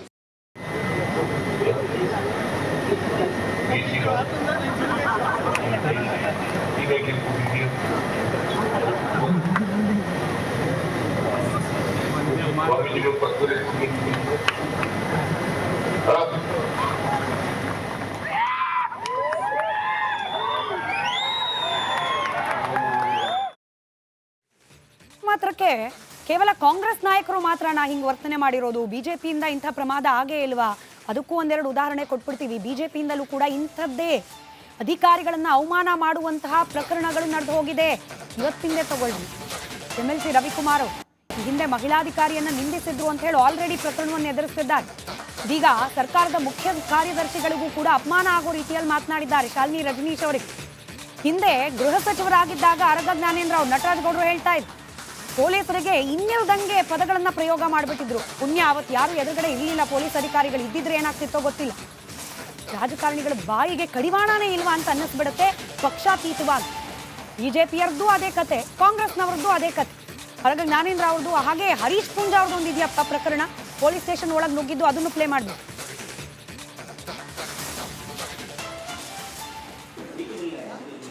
ಜಾಗ್ರತೆ ನೀವು ಜಾಸ್ತಿ ಮಾಡಿದ್ರೆ ಜಾಗ್ರತೆ ನೀವು ನಿಮ್ಮ ಅಮ್ಮ ನೀವು ಇನ್ನು ಮೂವ್ ಆಗ್ಲಿಕ್ಕಿಲ್ಲ, ಯಾವ ರೆಗ್ಯುಲರ್ ಸಾಗಾಣಿಕೆ ಮಾಡ್ತಾರೋ ರೆಬಿಚರ್ಸ್ ನಿಮ್ಮವ್ರಿಗೆ ಗೊತ್ತಿದೆ, ಲಂಚ ತಿನ್ಕೊಂಡು ಬಿಟ್ಟಿರ್ತಾರ ನಾಯಿ ಹಂಗೆ. ಇನ್ನು ಮೂವ್ ಆಗ್ಲಿಕ್ಕಿಲ್ಲ. ಕಾಂಗ್ರೆಸ್ ಬಿಜೆಪಿ ವಕ್ತಾರರನ್ನ ಪ್ರಶ್ನೆ ಕೇಳಿದ್ರೆ ಡಿಫೆಂಡ್ ಮಾಡ್ಕೊಳ್ತಾರೆ. ಹಾಗಾಗಿ ನೇರವಾಗಿ ಮಾಲ್ಗತ್ತಿ ಸರ್ನ ಪ್ರಶ್ನೆ ಕೇಳ್ತೀನಿ. ಸರ್, ಯಾವುದೇ ಪಕ್ಷದ ಆಡಳಿತ ಇದ್ರೂ ಕೂಡ ಪೊಲೀಸರದ್ದು ಅಧಿಕಾರಿಗಳದ್ದು ಇದೇ ಪಾಡು, ಇದೇ ಕತೆ. ಮರ್ಯಾದೆ ಕೊಡೋದು ಗೊತ್ತಿಲ್ಲ, ಮರ್ಯಾದೆ ಮಾತ್ರ ಬೇಕು ರಾಜಕಾರಣಿಗಳಿಗೆ. ಎಲ್ಲ ರಾಜಕಾರಣಿಗಳು ಹಾಗಂತಲ್ಲ ಮೇಡಮ್, ಕೆಲವೊಬ್ರು ಇದ್ದಾರೆ, ನಾವು ಇಲ್ಲ ಅಂತಲ್ಲ, ನಾವು ಅನೇಕ ಸಂದರ್ಭ ನಮಗೂ ಬಂದಿದ್ದಾವೆ, ನಾವು ಒಳ್ಳೆ ರಿಯಾಕ್ಟ್ ಮಾಡೀವಿ ಅದಕ್ಕೆ. ಬಟ್ ಅದು ಯಾವ ರೀತಿಯಲ್ಲಿ ಪ್ರೊಟೆಸ್ಟ್ ಮಾಡಬೇಕು ಆ ರೀತಿಯಲ್ಲಿ ಮಾಡಬೇಕು. ಅವರ ಏನು ತಪ್ಪು ಮಾಡಿದರೆ ಕ್ರಮ ತಗೊಳ್ಳಿ. ಇಲ್ಲಿ ಏನಾಗ್ಬಿಡ್ತದೆ, ಒಬ್ಬ ರಾಜ್ಯದ ಮುಖ್ಯಮಂತ್ರಿಗಳಾಗಿ ಆ ಥರ ಬಿಹೇವ್ ಮಾಡೋದ್ರಿಂದ ಉಳಿದ ಮಂತ್ರಿಗಳಿಗೇನು ಅವರು ಹಿಂಗೆ ಮಾಡ್ಕೊಂಡ್ರೆ ನಮ್ಮ ಗತಿ ಏನು ಉಳಿದಿದ್ದು ಅಲ್ವಾ? ಯಾವ ನಾಯಕನಿರ್ತಾನೆ ಅವ್ರ ನಾಯಕನದನ್ನು ಪಾಲನೆ ಮಾಡ್ತಿರ್ತಾರೆ ಉಳಿದವರೆಲ್ಲರೂ. ಮತ್ತೆಲ್ಲರೂ ಹೀಗೆ ಮಾಡ್ಕೊಂಡು ಹೋದ್ರೆ ಕೆಲಸ ಮಾಡೋದು ಹೇಗೆ ಮುಂದೆ? ಅದು ಅರ್ಥ ಆಗಬೇಕು ಅವರಿಗೆ. ಹಿರಿಯ ಒಂದು ಸಂವಿಧಾನಕ ಸ್ಥಾನದಲ್ಲಿ ಇದ್ದವರು ಸ್ವಲ್ಪ ಅರ್ಥ ಮಾಡ್ಕೊ. ಏನೋ ಸಿಟ್ಟು ಬರಲಿ ಏನೋ ಬರಲಿ, ಸ್ವಲ್ಪ ಪೇಷನ್ಸ್ ತೊಗೊಂಡು ಮಾಡಬೇಕು. ಏನಾಗಿದೆ ಇವಾಗ ತಪ್ಪು ಮಾಡಿದರೆ ಸಸ್ಪೆಂಡ್ ಮಾಡಲಿ, ಮನೆಗೆ ಕಳಿಸ್ಲಿ, ಏನಾಗೋದಿದೆ. ಬಟ್ ಈ ಥರ ಬಿಹೇವ್ ಮಾಡೋದ್ರಿಂದ ಸ್ವಾಭಿಮಾನಕ್ಕೆ ಧಕ್ಕೆ ಆಗ್ತದೆ. ಅವನು ಅಳ್ಕೊತ ಪತ್ರ ಬರ್ದಾನೆ, ರಾಜೀನಾಮೆ ಕೊಟ್ಟು ಎಲ್ಲ ತಂದ ಏನು ಸಂಕಟ ಎಲ್ಲ ತೊಡ್ಕೊಂಡಿದ್ದಾನೆ ಅದರಲ್ಲಿ. ಇದು ಮನಸ್ಸಿನ ನೋವಾಗ್ತದೆ. ಇಷ್ಟೊಂದೆಲ್ಲ ಸರ್ವಿಸ್ ಮಾಡಿ 35 ವರ್ಷ ಸರ್ವಿಸ್ ಮಾಡಿ ರಿಟೈರ್ಡ್ ಆಗಮೆಂಟ್ ಕಾಲಕ್ಕೆ ಇದೆಲ್ಲಪ್ಪ ಅವಮಾನ ಅನಿಸೋದು, ಅದು ಮಾಡದೇ ಇರುವಂಥ ತಪ್ಪಿಗೆ ಅವಮಾನ ಅಲ್ಲ ಅಂತ ತಿಳ್ಕೊಂಡು ಆ ಥರ ನೊಂದ್ಕೊಂಡು ಬರೆದಿದ್ದಾನೆ. ಬಟ್ ಎಲ್ಲ ನಾ ಹೇಳಿದ್ನಲ್ಲ ಆಗಲೇ, ರಾಜಕಾರಣಿಗಳು 99% ಒಳ್ಳೆಯವರೇ ಇದ್ದಾರೆ, ಅದ್ರಾಗೇನು ಪ್ರಶ್ನೆ ಇಲ್ಲ. ಬಟ್ 1% ಅದು ಎಲ್ಲ ಕಡೆ ಇದ್ದೇ ಇರ್ತದೆ. ಯಾವ ಪಕ್ಷನೇ ಇಂಥ ಪಕ್ಷ ಅಂತಲ್ಲ, ಎಲ್ಲ ಕಡೆನೂ ಆ ಥರ ಇದ್ದಾರೆ. ಅನೇಕ ಉದಾಹರಣೆ ನಮಗೂ ಅದಕ್ಕೆ ಬೇಕಾದಷ್ಟು ಆಗಿದ್ದಾವೆ. ಹಿಂದೊಬ್ಬ ಮಂಗಳೂರಲ್ಲಿ ಎಜುಕೇಷನ್ ಮಿನಿಸ್ಟರ್ ಇದ್ದರು, ಶಂಕರ ಅಂತ ಹಿರೇಕೆರೂರು. ಲವ್ ಕುಮಾರ್ ಅಂತ ಪಿಸ್ತೂಲ್ ತೊಗೊಂಡು ಬೇನ್ ಹತ್ತಿದ್ದು ಅವ್ನು ಹೊಡಿಲಿಕ್ಕೆ, ಹಿಂಗೇನೋ ಸಿಗ್ಲರಾಗಿ ಮಾತಾಡಿದ್ದಕ್ಕೆ. ಅವ್ರು ಓಡೋಗೋದು, ಇವನು ಹಿಂದೆ ಬೆನ್ನು ಹತ್ತೋದು ರಿವಾಲ್ವರ್ ತೊಗೊಂಡು. ಆ ಥರ ಘಟನೆಗಳು ಆಗಿದೆ. ಮುಂದೆ ಅವ್ರ ಮೇಲೆ ಆ್ಯಕ್ಷನ್ ತೊಗೊಂಡ್ರೆ ಆ ಮಾತು ಬೇರೆ. ಬಟ್ ಈಗೇನು ಮಾಡ್ತೀರಿ, ರಿವಾಲ್ವರ್ ಇರ್ತಾವೆ, ಎಲ್ಲ ಇರ್ತಾವೆ. ಸಿಟ್ಟು ಬಂದು ಯಾರೋ ತಲೆ ತಿಕ್ಲೊಬ್ಬ ಮನುಷ್ಯ ಇದ್ನಂದರೆ ತೊಗೊಂಡು ಹೊಡೆದ್ರೆ ಏನು ಮಾಡ್ತೀರಿ ಸಿಟ್ಟು ಬಂದಾಗೆ ಅಲ್ವಾ? ನಾವು ಮಾಡಂತ ಹೇಳೋದಿಲ್ಲ ಆ ಥರ. ಬಟ್ ಇಂಥ ಘಟನೆಗಳು ಆಗಿದ್ದಾವೆ, ಹಿಂದೆ ಆಗಿದ್ದಾವೆ, ಬೇಕಾದಷ್ಟು ಆಗಿದ್ದಾವೆ. ಒಬ್ಬ SP ಏನೋ ಮಾಡಿದಾಗ SP ಗುಂಡು ಹಾಕಿದ್ದಾರೆ, ಒಬ್ಬ ಕಾನ್ಸ್ಟೇಬಲ್. ಇನ್ಸಿಡೆಂಟ್ ಆಗಿದ್ದಾವೆ. ಅದಕ್ಕೆ ಯಾವಾಗಲೂ ರಾಜಕಾರಣಿಗಳಾದವರು ಒಂದು ಸಂವಿಧಾನಕ್ಕೆ ಹುದ್ದೆಯಲ್ಲಿ ಇರೋರು ಸ್ವಲ್ಪ ಪೇಷನ್ಸ್ ಇರಬೇಕು. ಪೇಷನ್ಸ್ಲಿಂದ ಮಾಡಿದ್ರೆ ಯಾರಿಗೂ ತೊಂದರೆ ಇರೋದಿಲ್ಲ. ತಪ್ಪು ಮಾಡಿದರೆ ಆ್ಯಕ್ಷನ್ ತಗೊಳ್ಳಿ. ಲೀಗಲಾಗಿ KCSRದಲ್ಲಿ ಇದೆ, ಏನು ಶಿಸ್ತಿನ ಕ್ರಮ ತಗೋಬೇಕು ಅನ್ನೋದು, ಆ ಪ್ರಕಾರ ಕ್ರಮ ತೊಗೋಬೋದು. ಅದು ಬಿಟ್ಕೊಂಡು ಪೇಷನ್ಸ್ ಕಳ್ಕೊಂಡು ಯಾರೂ ಹಂಗೆ ಮಾಡೋದಿಲ್ಲ. ಅದೇನೋ it is very bad luck. ಅದು ಈ ಥರ ಇನ್ಸಿಡೆಂಟ್ ಆಗಬಾರ್ದಿತ್ತು. ಅವ್ರು ಆದಿದ್ರು ನಾನು ಹೇಳಿದ್ನಲ್ಲ ಆಗಲೇ, ಕರೆದವ್ರಿಗೆ ಸಮಾಧಾನ ಮಾಡಿದರೆ ಅಲ್ಲಿಗೆ ಮುಗಿದು ಹೋಗ್ಬಿಡ್ತಿತ್ತು. ಅದು ದೊಡ್ಡ ಗುಣ ಇರಬೇಕಿತ್ತು, ಯಾಕೋ ಮಾಡಲಿಲ್ಲ ಅವರು. That is also wrong. ಸರ್ಕಾರ 5 ವರ್ಷ ಇರುತ್ತೆ ಹೋಗುತ್ತೆ, ಆದರೆ ಅಧಿಕಾರಿಗಳು ಇರ್ತಾರೆ, ಅವರು ಇಂಥ ವ್ಯವಸ್ಥೆಯಲ್ಲೇ ಬದುಕಬೇಕು ಅನ್ನೋ ಥರ ಆದರೆ ನಟರಾಜ್ ಗೌಡ್ರೆ ಯಾಕೆ ಕಷ್ಟಪಡಬೇಕು, ಯಾಕೆ ಪರೀಕ್ಷೆಗಳನ್ನು ಎದುರಿಸಬೇಕು, ಯಾಕೆ ಸವಾಲುಗಳನ್ನು ಎದುರಿಸಬೇಕು, ಆ ಪೋಸ್ಟಿಂಗ್ಗೋಸ್ಕರ ಯಾಕೆ ಒದ್ದಾಡಬೇಕು ಅನ್ನಿಸ್ಬಿಡುತ್ತೆ ಅವ್ರಿಗೆ? ಇಲ್ಲ, ಈಗ ನೋಡಿ, ಈ ವ್ಯವಸ್ಥೆ ಇದೆಯಲ್ಲ, ಕಾರ್ಯಾಂಗ ವ್ಯವಸ್ಥೆ, ಅದನ್ನು ದುರ್ಬಲಗೊಳಿಸಬಾರ್ದು. ನೀವು ಕಳೆದ ಸರ್ಕಾರದಲ್ಲಿ ಒಬ್ಬರು IAS ಆಫೀಸರ್ ಜೈಲಿಗೆ ಹೋದರು, ಒಬ್ಬರು IPS ಆಫೀಸರು ಜೈಲಿಗೆ ಹೋದರು, ಇಬ್ಬರು ಮಹಿಳಾ IAS ಆಫೀಸರ್ಗಳು ಸಾರ್ವಜನಿಕವಾಗಿ ಕಿತ್ತಾಡ್ತಾ ಇದ್ರು, ನೀವು ಗಮನಿಸಿದ್ವಿ. ಅಂದರೆ ಒಂದು ಕಾರ್ಯಾಂಗ ಕೂಡ ಆಡಳಿತ ಮಾಡಬೇಕಾದ್ರೆ ಬ್ಯೂರೋಕ್ರಾಟ್ಸ್ ಕೂಡ ಬಿಗಿಯಾಗಿರಬೇಕಾಗ್ತದೆ. ಯಾವಾಗ ನಾಯಕತ್ವ ಸರಿ ಇರೋದಿಲ್ಲ, ರಾಜ್ಯದಲ್ಲಿ ನಾಯಕತ್ವ ಸರಿ ಇರಲ್ಲ, ಅವಾಗ ಆ ಥರ ಎಲ್ಲ ಪ್ರಕರಣಗಳಾಗ್ತವೆ. ಇವಾಗಲೂ ಕೂಡ ಆ ಥರ ಪ್ರಕರಣಗಳನ್ನ ನಾವೆಲ್ಲ ದುರಸ್ತಿ ಮಾಡಿ ಎಲ್ಲ ಅಧಿಕಾರಿಗಳನ್ನ ಕರೆಕ್ಟಾಗಿ ವರ್ಗಾವಣೆ ಮಾಡಿ ಶಿಸ್ತುಬದ್ಧವಾಗಿ ಸರ್ಕಾರ ನಡೀತಾ ಇದೆ, ಕಾರ್ಯಾಂಗ ವ್ಯವಸ್ಥೆ ಕೂಡ ಚೆನ್ನಾಗಿ ನಡೀತಾ ಇದೆ. ಆದರೆ ಇದು ಒಂದು ಆ ಸಮಯದಲ್ಲಿ ನಾವು ಕೋಪ, ಯಾಕಂದರೆ ಅಲ್ಲಿ ಆಗ್ತಾ ಇದ್ದ ಪ್ರಮಾದ ಏನಾಗ್ತಾ ಇತ್ತು, BJP ಅವ್ರು ಮಾಡ್ತಿದ್ದ ಸಂಚೇನಿತ್ತು, ಅಲ್ಲಿ ಬಂದಿದ್ದು ಗಲಾಟೆ ಆದದ್ದು ಯಾವ ರೀತಿ ಇತ್ತು, ಅದಕ್ಕೆ ಒಂದು ಪ್ರತಿಕ್ರಿಯೆ ಅಷ್ಟೇ ಬಿಟ್ಟರೆ ಮಾನ್ಯ ಸಿದ್ದರಾಮಯ್ಯನವ್ರಿಗೆ ವೈಯಕ್ತಿಕವಾಗಿ ಎಲ್ಲ ಪೊಲೀಸ್ ಅಧಿಕಾರಿ ಎಲ್ಲರ ಮೇಲೂ ಭಾಳ ಗೌರವವನ್ನು ಕೊಡ್ತಾರೆ. ಅತ್ಯಂತ ಸಮಾಜವಾದಿ, ಜಾತ್ಯತೀತವಾದಿ ಅಲ್ಲ, ಮಾನವತಾವಾದಿ ಸಿದ್ದರಾಮಯ್ಯನವರು. ಎಲ್ಲರಿಗೂ ಸಮಾನವಾಗಿ ಗೌರವ ಕೊಡುವಂಥ ಗುಣ ಅವರಲ್ಲಿದೆ. ಆದರೆ ಮಾನಸಿಕವಾಗಿ ಯಾರಿಗೆ BJPಗೆ ಹೆಂಗಿದೆ, BJP ಏನು ಮಾಡುತ್ತೆ ಅಂದರೆ ಮಹಿಳೆಯರಿಗೆ, ಈಗ CT ರವಿ ಅವರು ಅಲ್ಲ, ಇವರು ನಮ್ಮ ರವಿಕುಮಾರ್ ಅವರು, MLC ರವಿಕುಮಾರ್ ಅವರು ಅಲ್ಲೊಬ್ಬ ಜಿಲ್ಲಾಧಿಕಾರಿಗಳಿಗೆ ಪಾಕಿಸ್ತಾನಿ ಅಂತ ಹೇಳಿದರು ಜಿಲ್ಲಾಧಿಕಾರಿಗಳಿಗೆ. ಇವಾಗ ಈ ಜಿಲ್ಲಾಧಿಕಾರಿಗಳು ನಮ್ಮ ಶಾಲಿನಿ ರಜೀಶ್ ಅವ್ರಿಗೆ CS-ಗೆ ಯಾವ ರೀತಿಯಾಗಿ ಅವಹೇಳನಕಾರಿ ಮಾತಾಡ್ತಾರೆ. ಆ CT ರವಿಯವರು ಅಸೆಂಬ್ಲಿನಲ್ಲೇ ಅವರು ಮಹಿಳಾ ಮಂತ್ರಿಗೆ ಫ್ಯಾಷಿಸ್ಟ್ ಅಂತಾರೆ. ಹಂಗೆ ಅನ್ಬೋದಾ, ಮಾತಾಡ್ಬೋದಾ? ಈ ರೀತಿಯ ಮನಸ್ಥಿತಿ BJP ಅವ್ರಿಗೆ ಕಾಡ್ತಾ ಇದೆ. ಪೊಲೀಸ್ ಮೇಲೂ ನಂಬಿಕೆ ಇಲ್ಲ, ವ್ಯವಸ್ಥೆ ಮೇಲೂ ನಂಬಿಕೆ ಇಲ್ಲ. CT ರವಿ ಇವರು ನಮ್ಮ ಪ್ರತಾಪ್ ಸಿಂಹ ಅವರು ಪೊಲೀಸು ಬ್ಯಾರಿಕೇಡ್ ಹಾಕಿ ಅವ್ರನ್ನ ತಡೆದು ಮಾತಾಡಲಿಕ್ಕೆ ಹೋದಾಗ ಬ್ಯಾರಿಕೇಡ್ನ ನುಗ್ಗಿ ಪೊಲೀಸವರು ನುಗ್ಕೊಂಡು ಕಾರ್ನ ಹತ್ತಿಸ್ಕೊಂಡು ಹೊಟ್ಟೋಗಿದ್ರು. ಆ ರೀತಿಯಾಗಿ ಪ್ರಕರಣಗಳು ಜಾಸ್ತಿ ಆಗ್ತಾವೆ. ಅದು ಕಮ್ಮಿ ಆಗಬೇಕು. ಆದರೆ ಸಿದ್ದರಾಮಯ್ಯನವ್ರ ವಿಷಯಕ್ಕೆ ಬಂದಾಗ ವೈಯಕ್ತಿಕವಾಗಿ ಸಿದ್ದರಾಮಯ್ಯನವರು ಅತ್ಯಂತ ಹೆಚ್ಚಾಗಿ ಗೌರವ ಕೊಡೋರು ಯಾರೋ ಮುಖ್ಯಮಂತ್ರಿ ಇದ್ದಿದ್ರೆ, ಮುಂದೇನೂ ಅಷ್ಟೇ, ಇವಾಗಲೂ ಇದ್ರೆ ಅದು ಮಾನ್ಯ ಸಿದ್ದರಾಮಯ್ಯ. ನೀವು ಹೇಳಿದ್ದಷ್ಟು ಪಟ್ಟಿಯನ್ನು ತಾಳ್ಮೆಯಿಂದ ಕೇಳಿಸ್ಕೊಂಡೆ, ಅದೆಲ್ಲ ಸರಿ ಹೋಗ್ಬೇಕಿತ್ತಲ್ಲ. ನಿಮ್ ಸರ್ಕಾರ ಬಂದ್ಮೇಲೆ ಅಧಿಕಾರಿಗಳು ನೆಮ್ಮದಿಯಾಗಿ ಬದುಕಬೇಕಾಗಿತ್ತು, ಅವ್ರ ಕರ್ತವ್ಯ ನಿರ್ವಹಿಸಬೇಕಾಗಿತ್ತು. ನಾನು ಪಟ್ಟಿ ಇಷ್ಟುದ್ದ ಓದ್ದೆ, ನೀವು ಕೇಳಿಸ್ಕೊಳ್ಳಿಲ್ಲ. ಕೇವಲ ವೈಯಕ್ತಿಕ ಯಾವ್ದು ಸರ್? ವಾಲ್ಮೀಕಿ ಹಗರಣ ವೈಯಕ್ತಿಕನ? ಪರಶುರಾಮ್ ಅವರ ಆತ್ಮಹತ್ಯೆ ಅದು ಏನದು ವೈಯಕ್ತಿಕನ? ಅಧಿಕಾರಿಗಳಿಗೆ ಹೇಳ್ಬೇಕು, ಅವ್ರು ಈಗ ಕ್ರಮ ಆಗ್ತವೆ. ಈಗ ಆ ಥರದ್ದು ಆಗಬಾರ್ದು, ದುರ್ದೈವ. ಆ ಥರ ಯಾರೋ ಆತ್ಮಹತ್ಯೆ ಮಾಡ್ಬೋದು, ಆಗಬಾರ್ದು. ಆದ್ರೆ ಅದ್ಮೇಲೆ ಕ್ರಮ ತಗೊಂಡು ಆ ಥರ ಆಗದಂಗೆ ನೋಡೋದು. 12 ಜನ ಅಧಿಕಾರಿಗಳು 12 ಜನ ಜೈಲ್ಗೆ ಹೋದ್ರು, ಸುಮ್ಮನೆ ಆಗ್ಲಿಲ್ಲ. ಮಿನಿಸ್ಟರ್ ಮಾಡಕ್ ಹೊರಟಿದ್ದೀರಿ, ಮತ್ತೆ ಶಿಕ್ಷೆ ಆಗುತ್ತೆ.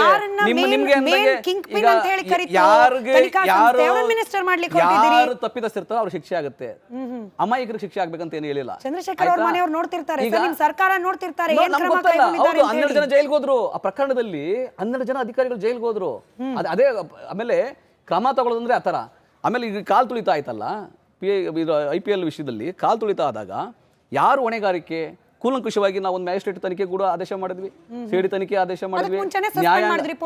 ಎಲ್ಲ ಮೇಲ್ನೋಟಕ್ಕೆ ಏನ್ ಬಂತು, ಯಾರು ಕಾರಣ ಅಂತ ಹೇಳಿದ್ರು, ಮತ್ತೆ ಹೈಕೋರ್ಟ್ಗೆ ಹೋಗ್ತಾರೆ. ಹಂಗಲ್ಲ, ಚೀಮಾರಿ ಅಲ್ಲ ಅದು, ಹೈಕೋರ್ಟ್ಗೆ ಹೋಗ್ತಾರೆ.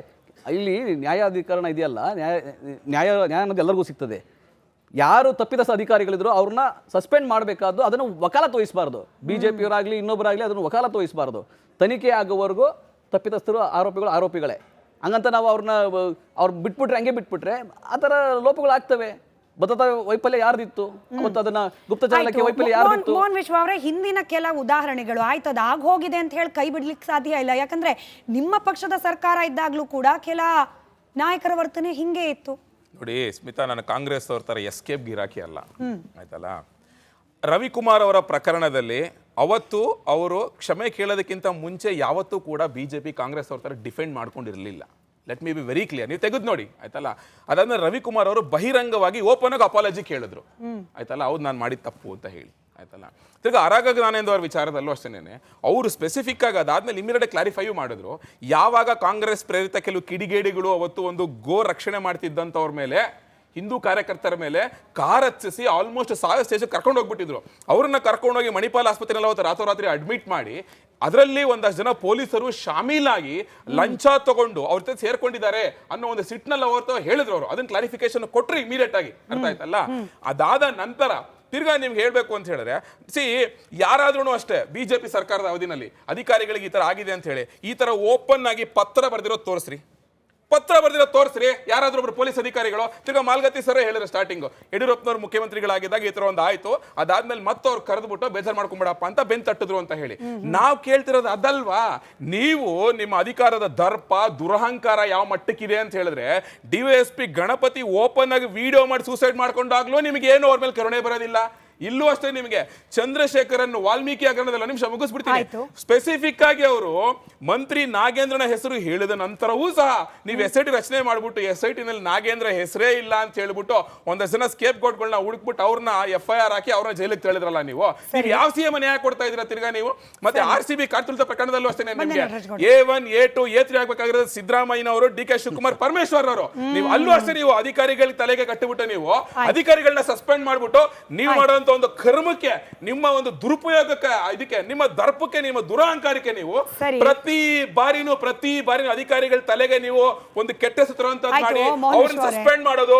ಆಯ್ತದೆ, ನೀವು ಒಂದ್ ನಿಮಿಷ ಮೇಡಮ್, ಅಲ್ಲಿ ಏನೇ ಆಗ್ತಿದ್ರು ನೀವು ಹೋಗ್ಬಿಟ್ಟಾಗಾದ್ರೆ ಕಪಾಳ ಕೊಟ್ಬಿಡೋದಾಗಾದ್ರೆ ಹೊಡಿಯಕ್ ಹೋಗ್ಬಿಡೋದಾಗ್ರ ಒಬ್ಬ ಅಧಿಕಾರಿಗೆ ಏನಾಯ್ತು ನಿಮ್ಗೆಲ್ಲ ಮುಖ್ಯಮಂತ್ರಿಗಳಿಗೆ ನಿಮ್ಗೆ ಪ್ರತಿಭಟನೆ ಮಾಡ್ತಾ ಇದ್ರಾಗಾರೆ, ನೀವು ಪ್ರತಿಭಟನೆ ಮಾಡಿದಾಗ ಯಾರಾದ್ರೂ 4 ಜನ ನಿಮ್ಗೆ ಅದನ್ನ ತಡ್ಕೊಳ್ಳೋ ತಾಕತ್ತು ಧೈರ್ಯ ಇಲ್ಲ ಅಂತಂದ್ರೆ ನೀವು ಕಪಾಳ ಕೊಟ್ಬಿಡ್ತೀರಾ ಹಾಗಾದ್ರೆ ನೀವು?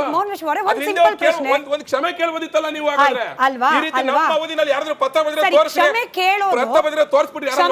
ಇಂಪಾರ್ಟೆಂಟ್ ಅಲ್ವಾ ಮೋಹನ್ ವಿಶ್ವ ಅವರೇ? ನೀವೇ ಹೇಳ್ದಾಗೆ MLC ರವಿಕುಮಾರ್ ಅವ್ರು ಕ್ಷಮೆ ಕೇಳ್ಬಿಟ್ರು, ಬಟ್ ಪರಿವರ್ತನೆ ಅನ್ನೋದು ಆಗ್ಬೇಕಲ್ಲಪ್ಪ. ಹಂಗೆ ಕ್ಷಮೆ ಕೇಳಿದ ರವಿಕುಮಾರ್ ಅವರು ಇವಾಗ ಮಾಡಿರೋದೇನು, ಶಾಲಿನಿ ರಜನೀಶ್ ಅವರ ವಿಚಾರದಲ್ಲಿ ಮಾಡಿರೋದೇನು ಅಂದ್ರೆ, ನಾವು ಬೈತೀವಿ, ಕ್ಷಮೆ ಕೇಳ್ತೀವಿ, ಮತ್ತದೇ ತಪ್ಪು ಮಾಡ್ತೀವಿ. ಈಗ ಅವರು ಕೂಡ ಹ್ಯಾಬಿಚುಯಲ್ ಆಗೋಗ್ಬಿಡಲ್ವಾ? ನಿಮ್ ಪಕ್ಷದವರು ಕೂಡ ಹಾಗೆ ಆಗೋದ್ರಲ್ವಾ? ಜಸ್ಟ್ ಅವರು ಪತ್ರಿಕಾ ಪ್ರಕಟಣೆ ಹೊರಡಿಸಿದ್ದಾರೆ, ಆಯ್ತಾ? ನಾನು ಅದನ್ನ ಕೇಳಿಸ್ಕೊತಾ ಇದ್ದೆ. ಅದರಲ್ಲಿ ಕ್ಲಿಯರ್ ಕಟ್ ಆಗಿ ಅವ್ರು ಏನು ಹೇಳಿದ್ದಾರೆ ಅಂತ ಪತ್ರಿಕಾ ಪ್ರಕಟಣೆಯಲ್ಲಿ ಹೇಳಿದ್ದಾರೆ ಅಂತ ಹೇಳಿದ್ರೆ, ಅವ್ರು ಹೇಳಿರೋದೇನೋ 24 ಗಂಟೆ ಚೀಫ್ ಸೆಕ್ರೆಟರಿ ಆದವ್ರು ಬಿಸಿ ಇರ್ತಾರೆ, ನಾವೊಂದು ವಿರೋಧ ಪಕ್ಷವಾಗಿ ನಮ್ ಕೈಗೆ ಸಿಗ್ತಾ ಇಲ್ಲ ಅವರು ಅನ್ನೋ ರೀತಿಯಲ್ಲಿ ಮಾತಾಡಿದ್ದಾರೆ. ಅದೇ ಕ್ಲಾರಿಫಿಕೇಶನ್ ಕೊಟ್ಟಿರೋದು ರವಿಕುಮಾರ್. ಅನ್ಫಾರ್ಚುನೇಟ್ಲಿ ಆ ಬೈಟ್ ಇಲ್ಲ, ಬಟ್ ಜನ ಕೇಳಿಸ್ಕೊಂಡಿದ್ದಾರೆ. ಈ ಕ್ಲಾರಿಫಿಕೇಶನ್ ಕೊಡಬಹುದು ಸರ್. ಇವಾಗ ನಟರಾಜ್ ಗೌಡ ಏನಂದ್ರು, ಕೈ ಎತ್ತಕ್ಕೆ ಹೋದ್ರು ಹೊಡೆದಿಲ್ಲ, ಕೈ ಎತ್ತಕ್ಕೆ ಹೋದ್ರು ಹೊಡೆದಿಲ್ಲ, ಹೊಡೆದ್ರ ಅಲ್ಲಿ ಅಷ್ಟು ದೂರ ಇದ್ದಾರೆ, ಹೊಡೆದಿಲ್ಲ. ನೀವ್ ಹೇಳ್ತಿರೋದು ಹಂಗೆ ಇದೆ ಸಮರ್ಥನೆ. ಸಾರಿ, ನಾನು ಇಲ್ಲಿ ನೋಡಿ ನಾನು ಸಮರ್ಥನೆ ಆಗ್ಬೋದು, ವಿರೋಧ ಆಗ್ಬೋದು, ಅದ್ರ ಬಗ್ಗೆ ಮಾತಾಡ್ತಾ ಇಲ್ಲ. ಈಗ ಜಸ್ಟ್ ಅವ್ರು ಕೊಟ್ಟಿರುವಂತ ಕ್ಲಾರಿಫಿಕೇಶನ್ ಬಗ್ಗೆ ಹೇಳ್ತಾ ಇದ್ದೀನಿ. ನಾನು ಬಿಸಿ ಇರ್ತಾರೆ, ಕೈಗೆ ಸಿಗ್ತಾನೆ, ಅದ ನಾನು ಹೇಳಿದೆ ಅಂತ ಹೇಳ್ಬಿಟ್ಟು. ನಾಳೆ ಅವ್ರು ಏನ್ ಹೇಳ್ತಾರೆ ಅದಕ್ಕೆ ಕ್ಲಾರಿಫಿಕೇಶನ್ ಕೊಡ್ತಾರೆ, ಅದ್ರ ಮೇಲೆ ಚರ್ಚೆ ಹೋಗುತ್ತೆ, ಆಯ್ತಾ? ನಾನಾಗಂತ ಕಾಂಗ್ರೆಸ್ ಅವ್ರ ತರ ಸಿದ್ದರಾಮಯ್ಯ ಮಾಡಿದ್ದೆ ಸರಿ, ಪರಮೇಶ್ವರ್ ಮಾಡಿದ್ದೆ ಸರಿ, DK ಶಿವಕುಮಾರ್ ಹೇಳಿದ್ದೆ ಸರಿ, ಆಯ್ತಲ್ಲ? ಇಲ್ಲಿ ಕುತ್ಕೊಂಡ್ಬಿಟ್ಟು ನಾವು ಕ್ಷಮೆ ಕೇಳಲ್ಲ, ಏನು ಮಾಡೋದೇ ಇಲ್ಲ, ತೋರಿಸ್ರಿ ರೀ. ಹಾಗಾದ್ರೆ ಯಾರು DK ಶಿವಕುಮಾರ್ ಇವಾಗ ಇಷ್ಟು ಕೆಟ್ಟದಾಗಿ ಮಾತಾಡಿದ್ರು ಪ್ರವೀಣ್ ಸೂದ್ ಅವ್ರ ಮೇಲೆ, ಒಂದೊಂದು ಕ್ಷಮೆ ಕೇಳಿದ್ರ ಹಾಗಾದ್ರೆ ಅವರು ಅಯೋಗ್ಯ ಅಂತ ಕರೀತಾರೆ ಒಬ್ರು ಪೊಲೀಸ್ ಅಧಿಕಾರಿನ? ಎಂತ ದೊಡ್ಡ ಅಧಿಕಾರಿ ಅವರು, ಒಂದಿವ್ಸ ಕ್ಷಮೆ ಕೇಳಿದಾರೆ ಹಾಗಾದ್ರೆ ಅವರು? ಕಾಂಗ್ರೆಸ್ ಅವ್ರು ಹೇಳಿದ್ನಲ್ಲ ಮೇಡಮ್, ಅವ್ರಿಗೆ ಕ್ಷಮೆ ಕರುಣೆ ಅವೆಲ್ಲ ಏನು ಇಲ್ವೇ ಇಲ್ಲ. ದರ್ಪ ದುರಹಂಕಾರದ ಪರಮಾವಧಿ. ಸಾರಿ ಅನ್ನೋ ಪದ ಕೇವಲ ಪದವಾಗಿ ಉಳಿಬಾರ್ದಲ್ವಾ? ಇನ್ನೊಂದು ಪಾಯಿಂಟ್, AICC ಅಧ್ಯಕ್ಷದ ಮಲ್ಲಿಕಾರ್ಜುನ ಖರ್ಗೆ ಅವರು ಪ್ರಧಾನಮಂತ್ರಿಗಳನ್ನ ವಿಷ ಸರ್ಪ ಅಂತ ಕರೆದ್ರು. ಸೋನಿಯಾ ಗಾಂಧಿ ಅವರು ಸಾವಿನ ವ್ಯಾಪಾರಿ ಅಂತ ಕರೆದ್ರು, ಕ್ಷಮೆ ಕೇಳಿದಾರೆ. ಮಣಿಶಂಕರ್ ಅವರು ನೀಚ ಅಂತ ಕೇಳಿದ್ರು, ಕ್ಷಮೆ ಕೇಳಿದಾರೆ. ನಾವು ಡೈವರ್ಟ್ ಆಗೋದು ಬೇಡ, ನಾವು ಮಾತಾಡ್ತಿರೋದು ಅಧಿಕಾರಿಗಳನ್ನ ವ್ಯವಸ್ಥೆ ಹೆಂಗ್ ನಡೆಸ್ಕೊಳ್ತಿದೆ ಅಂತ. ನಟರಾಜ್ ಗೌಡ್ ಈಗ ಬಿಜೆಪಿ ವಕ್ತಾರರು ಹೇಳಿದ್ ನಾನು ಹೇಳ್ತಾ ಇದ್ದೀನಿ, ಪ್ರಧಾನಮಂತ್ರಿಗಳು ಮಹಿಳೆಯಾಗಿ ಎಷ್ಟು ತುಚ್ಛವಾಗಿ ಕಾಣ್ತಾರೆ ಪ್ರಧಾನಮಂತ್ರಿಗಳು ಅಂದ್ರೆ, ಸೋನಿಯಾ ಗಾಂಧಿನ ಭ್ರಷ್ಟಾಚಾರಿ ವಿಧವೆ ಅಂದ್ರು. ಭ್ರಷ್ಟಾಚಾರಿ ವಿಧವೆ ಎಂದು ಸೋನಿಯಾ ಗಾಂಧಿ ಅವರಿಗೆ ಆಯ್ತಾ? ಶಶಿ ತರೂರ್ ಅವರಿಗೆ 50 ಕೋಟಿ ರೂಪಾಯಿ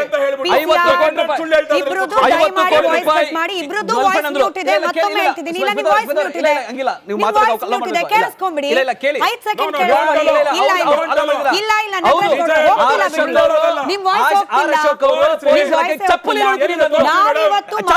ಮಾತಾಡ್ತಿರೋದು. ನಾನು ಇವಾಗ ಡಿಕ್ಲೇರ್ ಮಾಡ್ತೀನಿ ನಟರಾಜ್ ಗೌಡ್ರಿಗೆ, ನಟರಾಜ್ ಗೌಡ್ರಿಗೆ, ಮೋಹನ್ ವಿಶ್ವ ಅವರಿಗೆ, ಅಧಿಕಾರಿಗಳಿಗಿಂತ ಸ್ಕ್ರೀನಿಂದ ತೆಗೆದು, ಸ್ಕ್ರೀನಿಂದ ತೆಗೆದು, ಸ್ಕ್ರೀನಲ್ಲಿ ನಾನು ಒಬ್ಬಳೆ, ಸ್ಕ್ರೀನಲ್ಲಿ ನಾನು ಒಬ್ಬಳೆ, ಸ್ಕ್ರೀನಲ್ಲಿ ನಾನು ಒಬ್ಬಳೆ, PCR ಇಬ್ರನ್ನು ಸ್ಕ್ರೀನ್ ಇಂದ ತೆಗೆದಿದ್ದೀವಿ, ಇಬ್ರದ್ದು ವಾಯ್ಸ್ ಮ್ಯೂಟ್ ಇದೆ. ನಾನೀಗ ಒಂದೇ ಒಂದು ಮಾತು ರಾಜಕೀಯದ ಬಗ್ಗೆ ಬಂದ್ರೆ ಓಪನ್ ಆಗಿ ಡಿಕ್ಲೇರ್ ಮಾಡ್ತೀನಿ. ಬಿಜೆಪಿ ಹಾಗೆ ಕಾಂಗ್ರೆಸ್ ವಕ್ತಾರರಿಗೆ, ಅಧಿಕಾರಿಗಳಿಗೆ ಕೊಡುವ ಗೌರವಕ್ಕಿಂತ ರಾಜಕಾರಣ ಮಾಡೋದು ಹೆಚ್ಚು ಅಂತ ಡಿಕ್ಲೇರ್ ಮಾಡ್ತೀನಿ. We are not discussing Pradhan Mantri, we are not discussing Sonia Gandhi. ನಾವು ಮಾತನಾಡ್ತಿರೋದು ಅಧಿಕಾರಿಗಳಿಗೆ ಆಗ್ತಿರೋ ಅವಮಾನ ವಿಷಯ ಅಷ್ಟಕ್ಕೆ ಇರಬೇಕು, ಇಲ್ದಿದ್ರೆ ನಿರ್ದಾಕ್ಷಿಣ್ಯವಾಗಿ ವಾಯ್ಸ್ ಮ್ಯೂಟ್ ಆಗುತ್ತೆ. ಮಾಲ್ಗತಿ ಸರ್ ಬರ್ದಿದ್ದಾರೆ, ಇದು ಕೇವಲ ನನಗಲ್ಲ, ನನ್ನ ಇಲಾಖೆಯ ಆತ್ಮ ಗೌರವಕ್ಕಾದ ಚ್ಯುತಿ ಅಂತ ಹೇಳಿ. ಇದು ಕೇವಲ ಒಬ್ಬ ನಾರಾಯಣ ಬರಮನಿ ಕತೆ ಅಲ್ಲ ಸರ್. ಪ್ರತಿ ಬಾರಿ ಇಂಥ ಘಟನೆ ಆದಾಗ್ಲೂ ಕೂಡ ಎದ್ದು ಬರ್ತಾರೆ, ಮತ್ತೆ ಆ ಕರ್ತವ್ಯ ಪ್ರಜ್ಞೆಯನ್ನ ಮೆರಿತಾರೆ. ಆದ್ರೆ ಎಷ್ಟು ದಿನ ಹೀಗೇನೆ? ಒಂದೇನಾದ್ರೂ ಬೇಕಲ್ಲ, ಯಾರು ತಪ್ಪು ಮಾಡ್ತಾರೆ ಅವ್ರಿಗೂ ಶಿಕ್ಷೆ ಆಗ್ಬೇಕಲ್ಲ, ಅದು ಮುಖ್ಯಮಂತ್ರಿನೋ ವಿರೋಧ ಪಕ್ಷದವರೋ ಆಗ್ಬೇಕಲ್ಲ. ಇದೇನಿರ್ತದೆ ಈ ಥರ ಆದಾಗೆ ಸಡನ್ ಆಗಿ ನಾವು ಮನುಷ್ಯರಲ್ವಾ, ನಮಗೂ ಇದು ಇರ್ತದೆ, ಪೇಷನ್ಸ್ ಅನ್ನೋದು ಇರ್ತದೆ, ನಮಗೂ ಒಂದು ಲಿಮಿಟೇಷನ್ ಇರ್ತದೆ. ಒಮ್ಮೊಮ್ಮೆ ರಿಯಾಕ್ಷನ್ ಆಗಿಬಿಡ್ತದೆ. ಒಮ್ಮೊಮ್ಮೆ ಆದಾಗ ಏನು ಮಾಡ್ತಾರೆ, ಅವ್ನು ಭಾಳ ಸೊಕ್ಕಿನವಿದ್ದಾನೆ, ಅವನಿಗೆ ತಳ್ಳಿ ಹಿಡಿ, ಎಲ್ಲ CID ಹಾಕು, ಎಲ್ಲ ಇಂಟೆಲಿಜೆನ್ಸ್ ಹಾಕು ಅಂತ ಅಲ್ಲಿ ಯಾವ ಒಂದೇ ಪಾರ್ಟಿ ಎಲ್ಲ ಪಾರ್ಟಿಯವರು ಇದನ್ನೇ ಮಾಡೋದು. ಅಡ್ಯಾಮಿಂಟದಾನ ರೀ, ಸರಿ ಮಾತಾಡೋದಿಲ್ಲ. ಹೆಂಗೆ ಕರೀತಾರೆ ಗೊತ್ತಾ, ಒಬ್ಬೊಬ್ಬರು ರಾಜಕಾರಣಿಗಳು SP ಗೆ DSP ಗೆ ಹಿಂಗೆ ಕರೆದಾರೆ, ಹಿಂಗೆ ಕರೆದಿದ್ದು ನೋಡಿದ್ದೀನಿ ನಾನು. ಈ ಥರ ಬೆರಳು ಮಾಡಿ ಕರೆಯೋದಂತ ನೋಡಿದ್ದೀನಿ. ಅಷ್ಟು ಇರಿಟೇಟಿಂಗ್ ಬಿಹೇವ್ ಮಾಡ್ತಾರೆ. ಏನೋ ನಾವು ಯಾಕೆ ಅವನ ಜೊತೆ ಜಗಾಡ್ಕೊಂಡು ಮತ್ತೆ ಕಿತ್ತಾಡೋದು ಅಂತೇಳಿ ನಾವು ಅಲ್ಲಿ ನಾನು ಪೋಸ್ಟಿಂಗ್ ಆಗಿತ್ತು, ಅಲ್ಲಿ ಹೋಲಿಲ್ಲ ನಾನಲ್ಲಿ. ಈ ಥರ ಯಾಕೆ ಅವಮಾನ ಮಾಡ್ಕೋಬೇಕಂತ ಸರ್, ನಾನು I don't want to serve there ಅಂತ ಹೇಳಿದು ವಾಪಸ್ ಬಂದುಬಿಟ್ಟೆ ನಾನು. ಈ ಥರ ಇನ್ಸಿಡೆಂಟ್ ಆದಾವೆ ಎಲ್ಲ ರಾಜಕಾರಣಿ ಅಂತಲ್ಲ, ಕೆಲವೊಬ್ಬರು ಅದಾರ ಆ ಥರ ಬಿಹೇವ್ ಮಾಡ್ತಾರೆ. ಬಟ್ ಲೀಡ್ರ್ ಆದವರು ಮಾದರಿಯಾಗಿರ್ಬೇಕು ಉಳಿದವರಿಗೆ. ಈ ಥರ ಆಗಬಾರ್ದು ಇನ್ಸಿಡೆಂಟ್ ಆಗಬಾರ್ದು. It is very unfortunate incident. ನಿಜ. ಇದ್ರ ಜೊತೆಗೆ ಮಾಲ್ಗತಿ ಸರ್ ಪತ್ರದಲ್ಲೇ ಬರೆದಿದ್ದಾರೆ, ನಮ್ಮ ಇಲಾಖೆಯವರು ಕೂಡ ನನ್ನ ಯಾರು ವಿಚಾರಿಸಲಿಲ್ಲ ಅಂತ. ಹೌದು, ಬೆಂಬಲಕ್ಕೆ ನಿಲ್ಲಿಲ್ಲ. ಇದು ಕೂಡ ಅಡ್ರೆಸ್ ಮಾಡಲೇಬೇಕಾದ ಸಂಗತಿ. ಆ ಹೈರಾರ್ಕಿ ಇರ್ತದೆ ಮೇಡಮ್. ಅದೇ IPSನವರಿಗೆ ಮಾಡಿದ್ರೆ ಎಲ್ಲ IPSನವರು ಎಲ್ಲರೂ ಒಂದಾಗ್ಬಿಡ್ತಾರೆ. ಈ ಥರ ಈಸ್ ನಾನ್ IPS, ಅವ್ರು ಇರೋದೇ ಹೊಡೆಸ್ಕೊಳ್ಳಿಕ್ಕೆ, ಅವ್ರು ಇರೋದೇ ಬಯಸ್ಕೊಳ್ಳಿಕ್ಕೆ ಅಂತನ್ನುವಂಥ ಭಾವನೆ ಅವರಲ್ಲಿನೂ ಇರ್ತದೆ. ಆ ಭಾವನೆ ದೊಡ್ಡವರಂತ ಇಲ್ಲ ಅಂತಲ್ಲ, ಅದು ಇದು ಅವ್ರಿಗೆ ಮೈ ಮೇಲೆ ಬಂದಾಗ ಅವಾಗ ಅಲರ್ಟ್ ಆಗಿಬಿಡ್ತಾರೆ. ಇದು ಕೆಳಗಿನವರು they are paid for it, they are meant for it. Unfortunately ಪೊಲೀಸರಿಗೆ ಪ್ರತಿಭಟನೆ ಮಾಡುವ ಅವಕಾಶ ಇಲ್ಲ. ಅದೇ ಹೇಳಿದ್ನಲ್ಲ, ಏನೇನು ಪ್ರತಿಭಟನೆಗಳಾಗ್ತಿತ್ತು. In the name of discipline ನಾವು ಒಂಥರ ಜೀದ್ದಾಳಿದ್ದಂಗೆ. ಶಿಸ್ತು ಅನ್ನೋಂತೆ ಅದರಲ್ಲಿ ಜೀತದಾಳನ ಆಗಿಬಿಟ್ಟಿದ್ದೇವೆ. ಅವ್ರು ಏನು ಅಂದರೂ ಅನ್ಸೋಬೇಕು, ಏನು ಬೈದ್ರು ಬಯಸೋಬೇಕು. ಇದು ಒಬ್ಬರದೇ ಅಲ್ಲ, ರಾಜಕಾರಣಿಗಳು ಅಷ್ಟೇ ಅಂತಲ್ಲ, ಇವನ್ ಸೀನಿಯರ್ ಆಫೀಸರ್ಸು ಸಿಕ್ಕಾಪಟ್ಟೆ ಬೈತಿರ್ತಾರೆ, ಕೆಲವೊಬ್ಬರು ಹೊಡೆಯೋರು ಇರ್ತಾರೆ. ಅಲ್ಲಿನೂ ಹೊಡೆದಿದ್ದಾರೆ ಎಷ್ಟೋ ಜನ ಆಫೀಸರ್ಸು. ಹಿಂದೆ ಹೊಡೆಯುತ್ತಿದ್ರು, ಈಗ ಸ್ವಲ್ಪ ಕಡಿಮೆ ಆಗಿದೆ. ಆವಾಗ ಅಷ್ಟೊಂದು ತಿಳುವಳಿಕೆ ಇರಲಿಲ್ಲ, ಅವೇರ್ನೆಸ್ ಇರಲಿಲ್ಲ. ಈಗ ಬೈದ್ರೆ ಯಾಕೆ ಅಂತ ಕೇಳ್ತಾರೆ ಒಳ್ಳೆ ವಾಪಸ್ಸು. ಆ ಮಾತು ಬೇರೆ, ಅಷ್ಟೊಂದು ಅವೇರ್ನೆಸ್ ಎಲ್ಲ ಕಡೆನೂ ಆಗಿದೆ. ಈಗ ಕಡೆದೊಂದು ಬ್ರೇಕಿಂಗ್ ಇದೆ, ಅದನ್ನ ಗಮನಿಸೋಣ. ನೋಡಿ, ರಾಜಕೀಯ ಕಾರಣದಲ್ಲಿ ಸಮರ್ಥನೆ ಅನ್ನೋದು ಎಲ್ಲಿವರೆಗೂ ಹೋಗ್ಬಿಡುತ್ತೆ ಅಂದರೆ, ಈ ಪ್ರಕರಣಕ್ಕೆ ಸಂಬಂಧಪಟ್ಟಂತೆ, ನಾರಾಯಣ ಬರಮನಿಯವರ ಪ್ರಕರಣಕ್ಕೆ ಸಂಬಂಧಪಟ್ಟಂತೆಯೇ ಅಶೋಕ್ ಪಟ್ಟಣ್ ಅವರ ಪ್ರತಿಕ್ರಿಯೆ ಇವತ್ತು. BJP ಕುಮ್ಮಕ್ಕು, ಹಾಗಾಗಿ ರಾಜೀನಾಮೆ ಕೊಡ್ಲಿಕ್ಕೆ ಹೋಗಿದ್ರಂತೆ ಬರಮನಿಯವರು. ಪೊಲೀಸರ ಬೇಸರಕ್ಕೂ ಕೂಡ ರಾಜಕೀಯ ಬಣ್ಣ. ಭದ್ರತಾ ಲೋಪ ಆಗಿದ್ದಕ್ಕೆ ನಟರಾಜ್ ಗೌಡ್ರೆ ಹೇಳ್ತಾ ಇದ್ರು ಸಸ್ಪೆಂಡ್ ಮಾಡಬೇಕಾಗಿತ್ತು, ಹಾಗೆ ಬಿಟ್ಟಿರೋದೇ ಹೆಚ್ಚು. ಈ ರೀತಿಯ ಸಮರ್ಥನೆ ಮಾತುಗಳು ಇನ್ನೆಷ್ಟು ಕೆಳ ಹಂತಕ್ಕೆ ಹೋಗ್ಬೇಕಪ್ಪ ಸಮರ್ಥನೆ ಮಾಡ್ಕೊಳ್ಳಿಕ್ಕೆ. ಅಶೋಕ್ ಪಟ್ಟಣ್ ಅವರ ರಿಯಾಕ್ಷನ್ ಇದ್ರೆ ಪ್ಲೇ ಮಾಡಿ, ಇಲ್ಲಾಂದ್ರೆ ಅದಕ್ಕೆ ಪ್ಲೇ ಮಾಡಿ. ನಟರಾಜ್ ಗೌಡ್ರು ಅದಕ್ಕೆ ರಿಯಾಕ್ಟ್ ಮಾಡ್ತಾರೆ. ಬರ್ಮನಿ ಅವರು VRS ತೊಗೊತಾರೆ, ನನಗೆ ಆಶ್ಚರ್ಯ ಸುದ್ದಿ. ಯಾಕಂದ್ರೆ ಬರ್ಮನಿ ಅವರು ಒಳ್ಳೆ ಅಧಿಕಾರಿ. ಅವ್ರಿಗೆ ಅವತ್ತಾಗಿದ್ದ ಇನ್ಸಿಡೆಂಟು ಏನು ಕಪಾಳಕ್ಕೆ ಏನು ಹೊಡೆದಿಲ್ಲ. ಈ ಸುಮ್ಮನೆ ಹಿಂಗೆ ಏನು ಕೋಪದಿಂದ ಹಿಂಗೆ ಕೈ ಆಡೋರು ಅಷ್ಟೇ ಹೊರತ ಏನು ಕಪಾಳಕ್ಕೆ ಹೊಡೆದಿಲ್ಲ. ಅದನ್ನು ನಿಮ್ಮ ಮಾಧ್ಯಮದವ್ರು ಕಪಾಳಕ್ಕೆ ಹೊಡೆದ್ರೆ ಬಂದರು ಅಂತ ಮೆಮ್ಸಿ ಓಕೆ ಇರಲಿ, ಒಂದು ಕಡೆ ಇರಲಿ. ಬರ್ಮನಿಯವರು ಇದು ಇನ್ಸಿಡೆಂಟ್ ಆಗಿ 2-3 ತಿಂಗಳಾಯಿತು. ಅವ್ರಿಗೆ ಅಷ್ಟು ಇದಾಗಿದೆ, ಇಮಿಡಿಯೇಟಾಗಿ ಕೊಡ್ಬೋದಾಯ್ತಲ್ಲ. ಅವರು ಇಮಿಡಿಯೇಟಾಗಿ ಕೊಡಲಿಲ್ಲ. ಇಮಿಡಿಯೇಟಾಗಿ ಈಗ 2-3 ತಿಂಗಳಾದ್ಮೇಲೆ ಕೊಟ್ಟಿರೋದ್ರಿಂದ ಯಾರೋ BJP ನಾಯಕರುಗಳು ಅವ್ರನ್ನ ಕುಮ್ಮಕ್ಕೆ ಕೊಟ್ಟು ಅವ್ರಿಗೆ ನಮ್ಮ ಪಕ್ಷಕ್ಕೆ ಮತ್ತು CMಗೆ ಮುಜುಗರ ಆಗಬೇಕು ಅಂತ ಮಾಡ್ತಾ ಇದ್ದಾರೆ ಅಷ್ಟೇ ಹೊರತಾಗಿ ಅವರಿಲ್ಲ. ಅದ್ಯಾರು ಬಿಜೆಪಿ ಅವ್ರು ಕುಮ್ಮಕ್ ಕೊಟ್ರು ನಟರಾಜ್ ಗೌಡ್ರೆ? ಯಾರೋ ಇರ್ಬೋದೇನೋ, ಗೊತ್ತಿಲ್ಲ ನನಗೆ. ಬಟ್ ಅವ್ರಿಗೆ ಗೊತ್ತಿರ್ತದೆ ಅದು, ಯಾಕಂದ್ರೆ ಅವರು ಶಾಸಕರಿದ್ದಾರೆ, ಅವ್ರು ಗೊತ್ತಿರ್ಬೋದು. ಬಟ್ ಅವ್ರು ಒಂದು ಮಾತು ಹೇಳಿದ್ರು, ಬರ್ಮನಿಯವರು ಒಳ್ಳೆ ಅಧಿಕಾರಿ ಅಂತ ಹೇಳಿದ್ರು. ಅವರು ಒಳ್ಳೆ ಅಧಿಕಾರಿ, ಅವ್ರಿಗೆ ನಿಜವಾಗ್ಲೂ ಬೇಸರ ಆಗಿದ್ರೆ 2 ಮಂತ್ಸ್ವರೆಗೂ ವೆಯ್ಟ್ ಮಾಡ್ತಿರಲಿಲ್ಲ, ಅವಾಗಲೇ ಹೇಳಿರೋರು. ಅವ್ರು ಒಳ್ಳೆ ಅಧಿಕಾರಿ ಅಂತಲೂ ಕೂಡ ಅವ್ರು ಹೇಳಿದ್ದಾರೆ. ಅವ್ರ ಬಗ್ಗೆ ಗೊತ್ತಿದೆ, ಬರ್ಮನಿಯವ್ರ ಬಗ್ಗೆನೂ ಅವ್ರಿಗೆ ಗೊತ್ತಿದೆ. ಆಮೇಲೆ ಯಾರು ಕುಮ್ಮಕ್ ಕೊಟ್ಟರು ಅದು ಗೊತ್ತಿಲ್ಲ ನನಗೆ. ಶಾಸಕರಿಗೆ ಗೊತ್ತಿರ್ಬೋದು, ಕುಮ್ಮಕ್ ಇರ್ಬೋದು. ಯಾಕಂದ್ರೆ ಬಿಜೆಪಿ ಒಳಗೆಲ್ಲ ಭಾಳ ನಿಸ್ಸೀಮರಿದ್ದಾರೆ. ಇಂತಹ ಸಂಚು ಮಾಡೋರೊಳಗೆ, ಕೆಟ್ಟ ಹೆಸರು ತರಲಿಕ್ಕೆ, ಕಪಟತನ ಮಾಡೋರೊಳಗೆ ಅವ್ರ ಒಂದು ವಿಭಾಗ ಇದೆ ಬಿಜೆಪಿನಲ್ಲಿ. ಕಪಟತನದ ವಿಭಾಗ ಇದೆ ಬಿಜೆಪಿನಲ್ಲಿ. ಹಿಂಗೆ ಹೇಳೋ ಮೂಲಕ ನಟರಾಜ್ ಗೌಡ್ರೆ, ಅಶೋಕ್ ಪಟ್ಟಣ್ ಅವರು ಅಂದ್ರೆ ನಿಮ್ಮದೇ ಪಕ್ಷದವರು ಆಗಿರೋದ್ರಿಂದ ಇಲ್ಲಿ ಬಿಜೆಪಿ ಅವ್ರನ್ನ ನೀವು ಕಾರ್ನರ್ ಮಾಡ್ತಾ ಇಲ್ಲ, ಕಾರ್ನರ್ ಮಾಡ್ತಿರೋದು ಮತ್ತೆ ಬರ್ಮನಿ ಅವ್ರನ್ನ. ಇಲ್ಲ, ಖಂಡಿತ ಇಲ್ಲ. ಬರ್ಮನಿ ಅವರು ಒಳ್ಳೆ ಅಧಿಕಾರಿ ಅಂತ ಅವ್ರು ಹೇಳಿದ್ದಾರೆ. ಕಂಪ್ಲೇಂಟ್ ಕೊಡ್ತಿದ್ದಾರೆ ಅಥವಾ ವಿಆರ್ಎಸ್ ತಗೊಳ್ತಿದ್ದಾರೆ ಅನ್ನೋ ರೀತಿಯಲ್ಲಿ ನೀವು ಇಂಡೈರೆಕ್ಟ್ಲಿ ಅವ್ರಿಗೂ ಮತ್ತೆ ಅವಮಾನ ಮಾಡ್ತಿದ್ದೀರಿ. ಇಲ್ಲ, ಅವ್ರಿಗೆ ಅವಮಾನ ಮಾಡ್ತಿಲ್ಲ, ಅದು ಮುಗಿದ ಅಧ್ಯಾಯ ಆಗಿದೆ. ಅವ್ರಿಗೆ ಅವ್ರು ಒಳ್ಳೆ ಅಧಿಕಾರಿ ಅಂತ ಹೇಳಿದ್ದಾರೆ. ಅವ್ರು ಒಳ್ಳೆ ಅಧಿಕಾರಿ, ಅದು ಮುಗಿದ ಅಧ್ಯಾಯ. ಮುಗಿದ ಅಧ್ಯಾಯ. ಆಮೇಲೆ ಬಿಜೆಪಿ ಒಳ್ಳೆ ಅಧಿಕಾರಿಗಳಿಗೆ ಬಿಜೆಪಿ ಪ್ರಭಾವ ಜಾಸ್ತಿ ಇದೆ ರೀ. ಬಿಜೆಪಿ ಕಪಟತನ ನಿಮ್ಗೂ ನಮ್ಗೆ ಅರ್ಥನೇ ಆಗಲ್ಲ. ಅಷ್ಟು ಸಂಚುಕೋರಿದ್ದಾರೆ ಬಿಜೆಪಿನಲ್ಲಿ. ಏನ್ ಬೇಕಾದ್ರೂ ಮಾಡ್ತಾರೆ. They have the capacity manipulate everything. They have the capacity to manipulate everything. ನಿಮ್ಮ ಪಕ್ಷ ಸ್ಟ್ರಾಂಗ್ ಇರೋದು ಸರ್. ಮೋಹನ್ ವಿಶ್ವ ನೋಡಿ ಮೇಡಮ್, ನೋಡಿ ಅವ್ರು ಡಬಲ್ ಸ್ಟ್ಯಾಂಡರ್ಡ್ ಅವ್ರ ಮಾತಲ್ಲಿ ಹೆಂಗ್ ಗೊತ್ತಾಗುತ್ತೆ ಅಂದ್ರೆ, ಒಂದ್ ಕಡೆ ಅವ್ರು ಒಳ್ಳೆ ಅಧಿಕಾರಿ ಅಂತ ಹೇಳ್ತಾರೆ. ಯಾರಾದ್ರೂ ಒಳ್ಳೆ ಅಧಿಕಾರಿ ಆ ತರ ಯಾವ್ದಾದ್ರು ರಾಜಕೀಯ ಒತ್ತಡಗಳಿಗೆ ಮಣಿಯಕ್ಕಾಗತ್ತಾ? ಆಯ್ತಾ? ಸೊ ಅಲ್ಲಿಗೆ ಅರ್ಥ ಮಾಡ್ಕೊಳ್ಳಿ ಅದು ಎಷ್ಟು ಬಂಡಲ್ಲಿ ಎಷ್ಟು ಸುಳ್ಳು ಅಂತ ಹೇಳ್ಬಿಟ್ಟು. ಅರ್ಥ ಆಯ್ತಲ್ಲ? ನೆಕ್ಸ್ಟ್ ಪಟ್ಟಣ್ಣನವ್ರಿಗೆ ಅವ್ರು ಒಳ್ಳೆ ಅಧಿಕಾರಿ ಅಂತ ಗೊತ್ತಿದ್ರೆ ಅವತ್ತೇ ಸಿಎಂನವ್ರು ಕೈ ಎತ್ತಿದಾಗ ಕಾರ್ಯಕ್ರಮ ಮುಗಿದ್ಮೇಲೆ ಕೆಳಗೆ ಕರೆದ್ಬಿಟ್ಟು ಸಿಎಂ ಹೇಳ್ಬೋದಾಗಿತ್ತಲ್ಲ, ಸರ್ ಒಳ್ಳೆ ಅಧಿಕಾರಿ ಸರ್ ಅವರು, ನೀವು ಅವ್ರ ಮೇಲೆ ಕೈ ಎತ್ತಾಕ್ ಹೋಗ್ಬಿಟ್ರಿ, ಬನ್ನಿ ಸರ್ ಒಂದ್ಸರಿ ಮಾತಾಡಿ ಅಂತ ಹೇಳ್ಬಿಟ್ಟು ಇವತ್ತು ಬಂದ್ಬಿಟ್ಟು ನಿಮ್ಮ ದುರಂಕಾರ ದರ್ಪನ ಮರೆ ಮಾಚ್ಕೊಳ್ಳೋದಕ್ಕೆ ಇವಾಗ ಕತೆ ಹೊಡಿತಾ ಇದ್ರ ನೀವು. ಒಳ್ಳೆ ಅಧಿಕಾರಿ ಅಂತ ಹೇಳ್ಬಿಟ್ಟು ಇಲ್ಲೇ ಗೊತ್ತಾಗುತ್ತೆ ಅವ್ರ ಎಂತ ಡಬಲ್ ಸ್ಟ್ಯಾಂಡರ್ಡ್. ಅವ್ರ ತಲೆನಲ್ಲಿ ಯಾವತ್ತು ಅಧಿಕಾರಿಗಳ ತಲೆಗೆ ಕಟ್ಟಬೇಕು, ಏನು ಅವ್ರನ್ನ ಸರಿಯಾಗಿ ನೋಡ್ಕೊಬೇಕು ಅನ್ನೋದು ಇಲ್ಲ ಅನ್ನೋದು ಇಲ್ಲೇ ಗೊತ್ತಾಗುತ್ತೆ. ಈ ಡಬಲ್ ಸ್ಟ್ಯಾಂಡರ್ಡ್ ಯಾಕಿದ್ರೆ ಡಬಲ್ ಸ್ಟ್ಯಾಂಡರ್ಡ್ ಮಾಡೋದನ್ನ ಒಪ್ಕೊಳ್ಳಿ, ಕ್ಷಮೆ ಕೇಳಿ ಎತ್ಲಾಗೆ. ನಾವ್ ಇಷ್ಟೆಲ್ಲ ಮಾಡಿದೀವಿ, ಕೈ ಎತ್ತಕ್ ಹೋಗಿದ್ ನಿಜ, ತಪ್ಪಾಯ್ತು ಅಂತ ಹೇಳಿ. ಇವತ್ತು ಹೇಳೋದಲ್ಲ ಬಂದ್ಬಿಟ್ಟು ಕ್ಷಮೆ ಅನ್ನೋದು ಚರ್ಚೆಗೆ ಸಮಯ ಇದ್ದದಷ್ಟೇ, ಆದ್ರೆ ಕ್ಷಮೆ ಕೇಳೋದು ಅನ್ನೋದು ಕೂಡ ಬಹಳ ಫ್ಯಾನ್ಸಿ ಪದ ಆಗ್ಬಿಟ್ಟಿದ್ಯಪ್ಪ. ಇಂಟೆನ್ಷನ್ನೇ ಒಳಗಿಲ್ದೆ ಹೋದ್ರೆ, ಆ ಕ್ಷಮೆಯ ಭಾವನೆಯೇ ಮನಸ್ಸೊಳಗಿಲ್ದೆ ಹೋದ್ರೆ ಕ್ಷಮೆ ಕೇಳಿ ಏನ್ ಪ್ರಯೋಜನ? ಅಧಿಕಾರಿಗಳಿಗೆ ಬೇಕಾಗಿರೋದು ಪ್ರೋತ್ಸಾಹ, ಹಾಗೆ ಕೆಲಸ ಮಾಡ್ಲಿಕ್ಕೆ ಒಳ್ಳೆ ವಾತಾವರಣ. ಇದಿಷ್ಟು ಮಾಡ್ಕೊಡೋದು ರಾಜಕಾರಣಿಗಳಿಗೆ ದೊಡ್ಡ ವಿಚಾರ ಅಲ್ಲ. ನೀವು ಕೋಪ ಮಾಡ್ಕೊಂಡ್ರು ಕೂಡ ನಾಳೆ ನಿಮ್ಮ ಭದ್ರತೆಗೆ ನಿಲ್ಲೋದು ಇದೇ ಅಧಿಕಾರಿಗಳು. ಹೀಗಾಗಿ ಆ ಅಧಿಕಾರಿಗಳಿಗೆ ಇನ್ನಾದ್ರೂ ಇಂಥ ಅಪಮಾನಗಳು ನಿಲ್ಲೋ ರೀತಿಯಲ್ಲಾಗ್ಲಿ, ಪಕ್ಷಾತೀತವಾಗಿ ರಾಜಕಾರಣಿಗಳಿಗೆ ಅಧಿಕಾರಿಗಳ ಮೇಲಿರೋ ಗೌರವ ಹೆಚ್ಚಾಗ್ಲಿ ಅಂತ ಬಯಸ್ತಾ ಧನ್ಯವಾದ ಮೂವರಿಗೂ ಚರ್ಚೆಯಲ್ಲಿ ಭಾಗಿಯಾಗಿದ್ದಕ್ಕೆ. ನೋಡ್ತಾ ಇರಿ ರಿಪಬ್ಲಿಕ್ ಕನ್ನಡ, ಇದು ನಿಮ್ಮ ಧ್ವನಿ.